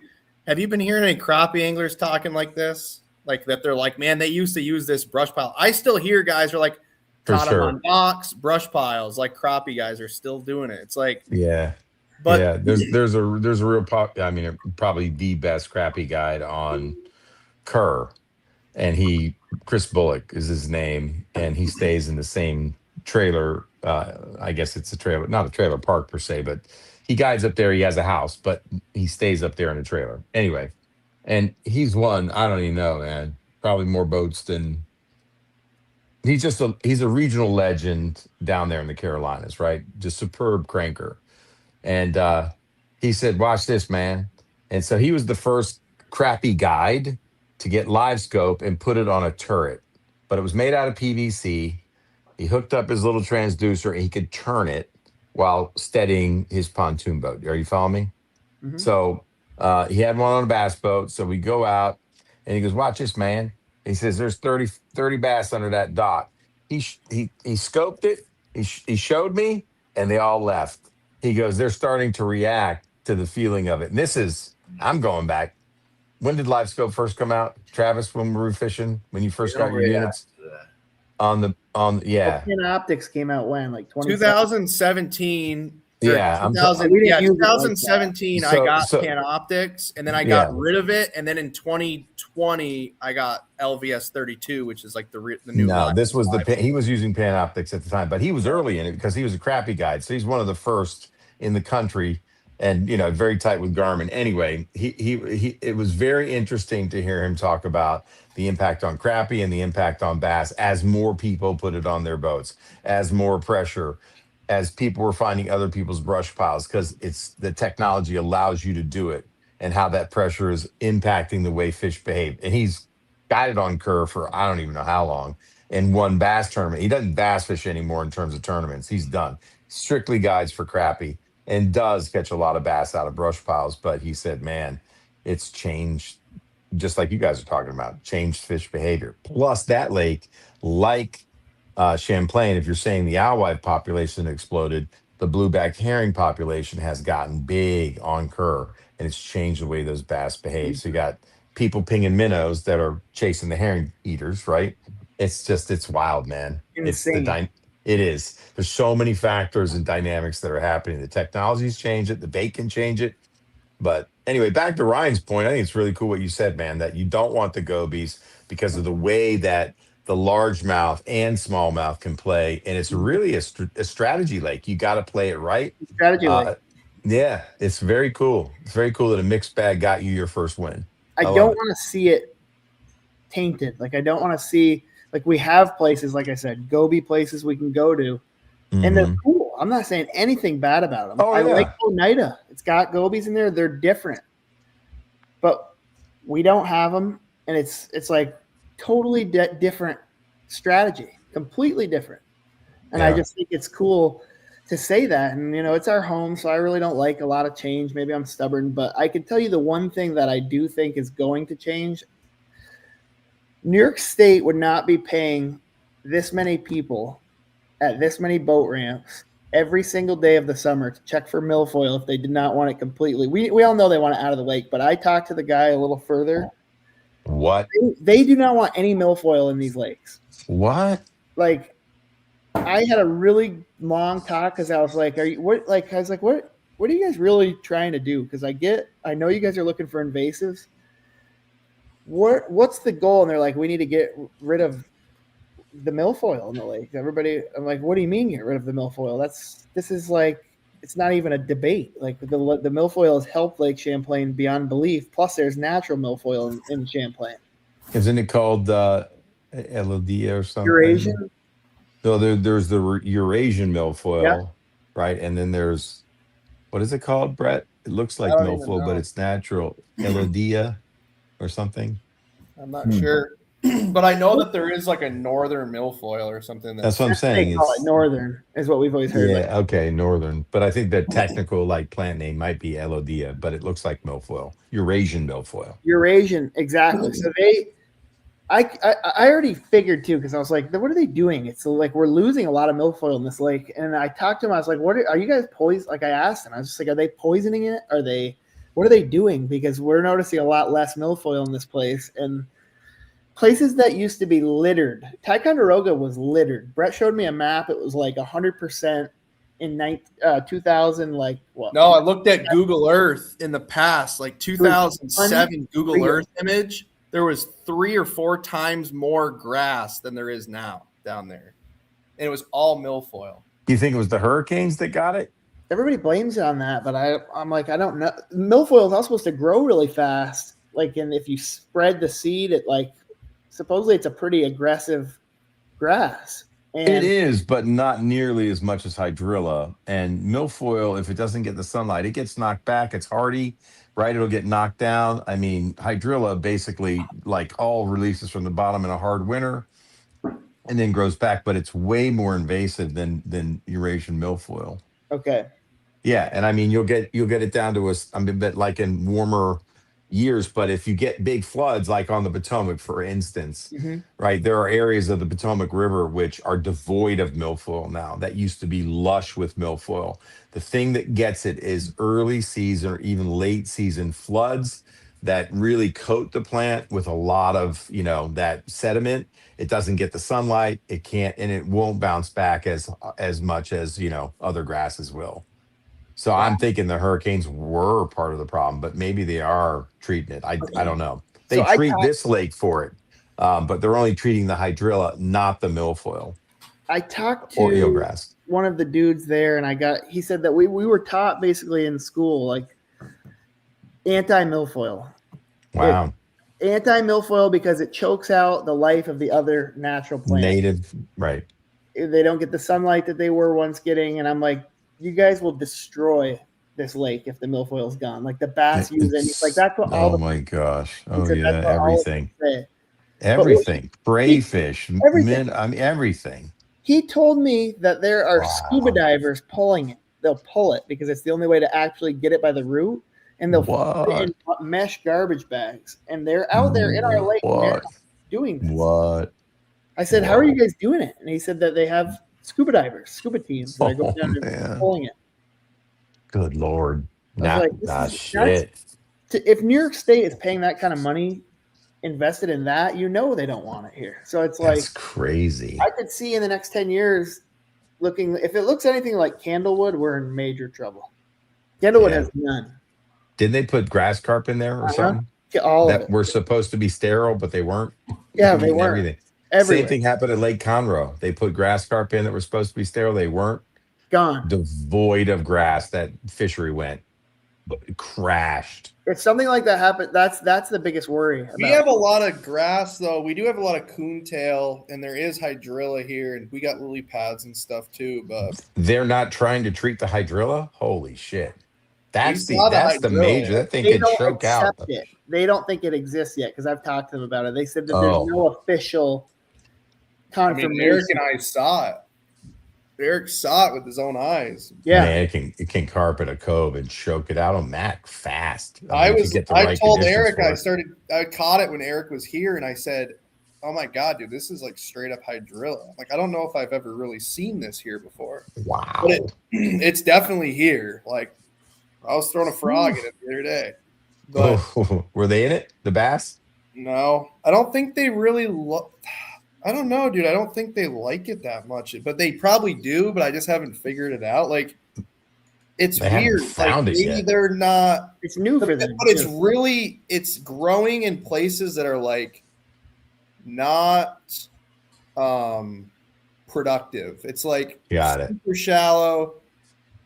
It's like not the most ideal place, I guess, for them. I just sent you a picture, Eric. I don't know. Yeah. That's the natural. Maybe you can. I don't even know what that is, how you say it, but I'm kind of 50-50 on the gobies coming in here. Like, if they got in here, I wouldn't be upset, but I would, because, dude, the smallmouth are going to be huge. There's going to be 8 pounders. But there'll be 8-pound slobs that don't fight hard anymore. I like traditional smallmouth fishing. I love Oneida. Like Oneida and Lake Ontario are goby lakes, and they utilize rock. So I can use my time to idle graph and find sweet spots like I did on Champlain for years.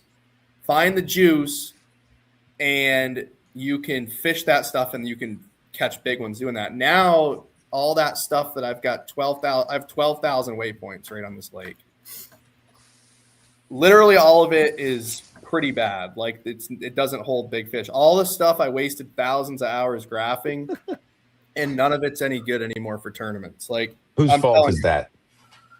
Well, Garmin. In my opinion, it changed. The alewives did it, and then who put the alewives in? There was like a wait. Who put the alewives in? I don't know how they get in there. They got in through the Missisquoi River, if I remember correctly. Okay. Hey Siri, set my alarm for 4:30 a.m. Travis, you got 5.5 hours sleep. That's if you go to bed right now. I want to go to bed. I know, dude. You've been great, man. 3 hours and 3 minutes into this show. This has been fantastic. We know at least a half dozen elite anglers are watching this show right now and taking hard notes. I doubt it, but you don't think so? No, they'll hear all of it. They creep, man. You don't think they creep? Come on, dude. They do. But they creep, bro. They'll listen to the replay, maybe. They will. They'll be out there tomorrow listening to it. That's right. Damn right, man. They're going to be like, Carnwright said that you can't catch shit on Tootie anymore out here. And they'll prove And it. Ryan was like, "Why is nobody talking about it?" I'll tell you this though. In the Right. in the pro circuit, I had a 365 smallmouth I caught on day one. The first fish I caught it on Tootie on a Cool. rock pile, and I was like, I just But they started don't on use it. rock piles anymore, Brett. What are you talking about? They were Stop gone it. after that. I caught that one, and it was done. The next 2 days, I didn't catch a single fish on it. That was just bigger a than kooky 12 inches. That was a kooky freak accident. You I caught a fish think on a if- rock in Champlain. if the That's gobies- blasphemy. If the gobies got back in here, I think they would start using rock again, and it would fish more like how it used to The fish. gobies have never been there, so stop talking trash like that. Don't be playing ideas.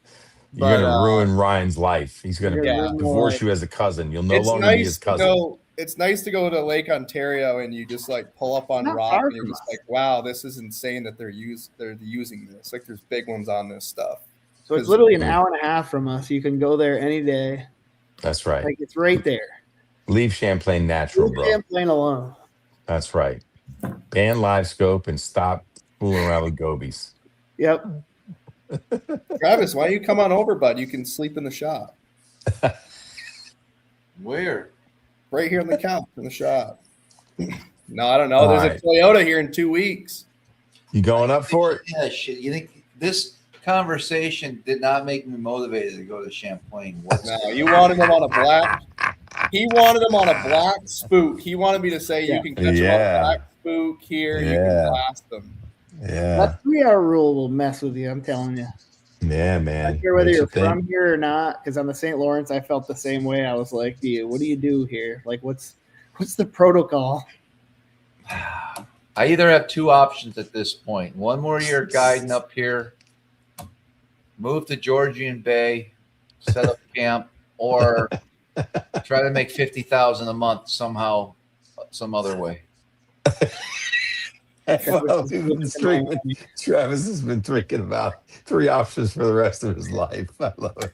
These are not new thoughts, everybody, but No. I still like that you're thinking about them, Travis. I'm very ready to curious. go that way. I know you are. All right, Through do the it door. up, man. Do it up. All right, wrap it up. Put a bow on it, Travis. This has been Yeah, great. thanks, Ryan, everybody. nice to meet you. Lovely Streaming live. conversation. Brett, thank you for getting your cousin on. Congratulations on 2 great finishes. Travis, what Yeah, else you there you got go. for us? Way to close it out, Eric. I'm trying, man. I actually had to call it for it because I could see you were fading. And I'm when you on said it. set your alarm for Don't 4:30. be so pissed in the morning. Oh no, man. I'm sorry, dude. Cast this way, 40 feet. Over here, straight down. Nope, reel up, You missed it. reel up, Oh my god. reel up. Can't you just drift anymore? Try again, Oh man. reel up. It's the best. No, real. Live scope ruined your life. It ain't that. I'm messing with you, man. Whoever thought it'd be cast 40 feet that way? I see a fish. Nobody What knows the how far fuck? 40 feet is. I know exactly what I'm saying, man. It's like, what the fuck? Just take me fishing. They'd be happy with 3 pounders on a mini max in the You shallows, have to man. sign some sort of waiver. Do you have any experience casting? Yes or no? You don't. I'm not your guy. You're Wouldn't out. you be just as happy throwing a swim bait in the shallows and catching 3 and 4 pounders that just rip the rod out of your hand instead of like having to go cast 40 feet? Don't move it. Don't move it. Leave it. Put slack. Like Too much to slack. catch Your line's 6 tight. big studs a day. Right. You're standing on your Usually, line. Travis, you Okay, should that's do like fair. a prerequisite for if they want to book a trip with you. Like make them film a video of them casting to targets like in their yard. Like set it Yeah, up practice. at various like a 5-gallon bucket every 20 feet, and Yeah. make them be like, okay, you need Yeah. to show me that you know how to cast and that you It's can hit like a the golf target range. before Yes, the you golf are range. allowed to come out and fish with me. It's When the a fishing casting trip, they range. make you That's do that with exactly a right. boat.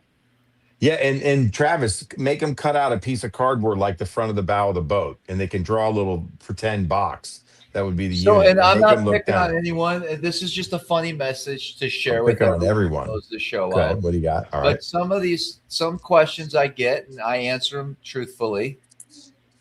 And this person wanted to do a guide trip with me, and they asked, "When do you think a lot of the top water action will kick in?" And I write back, so I've caught about 10 fish on top Never. water up here in my life. And then they go, dang, that totally out. How does crankbaits do up there? With Epic Eric, pretty good, but you I missed the go, window. No, sorry. I don't think I caught a fish on a crankbait in a couple of years either. But Epic Eric did in May. He kind of scorched him with me. Too bad you missed the bite window.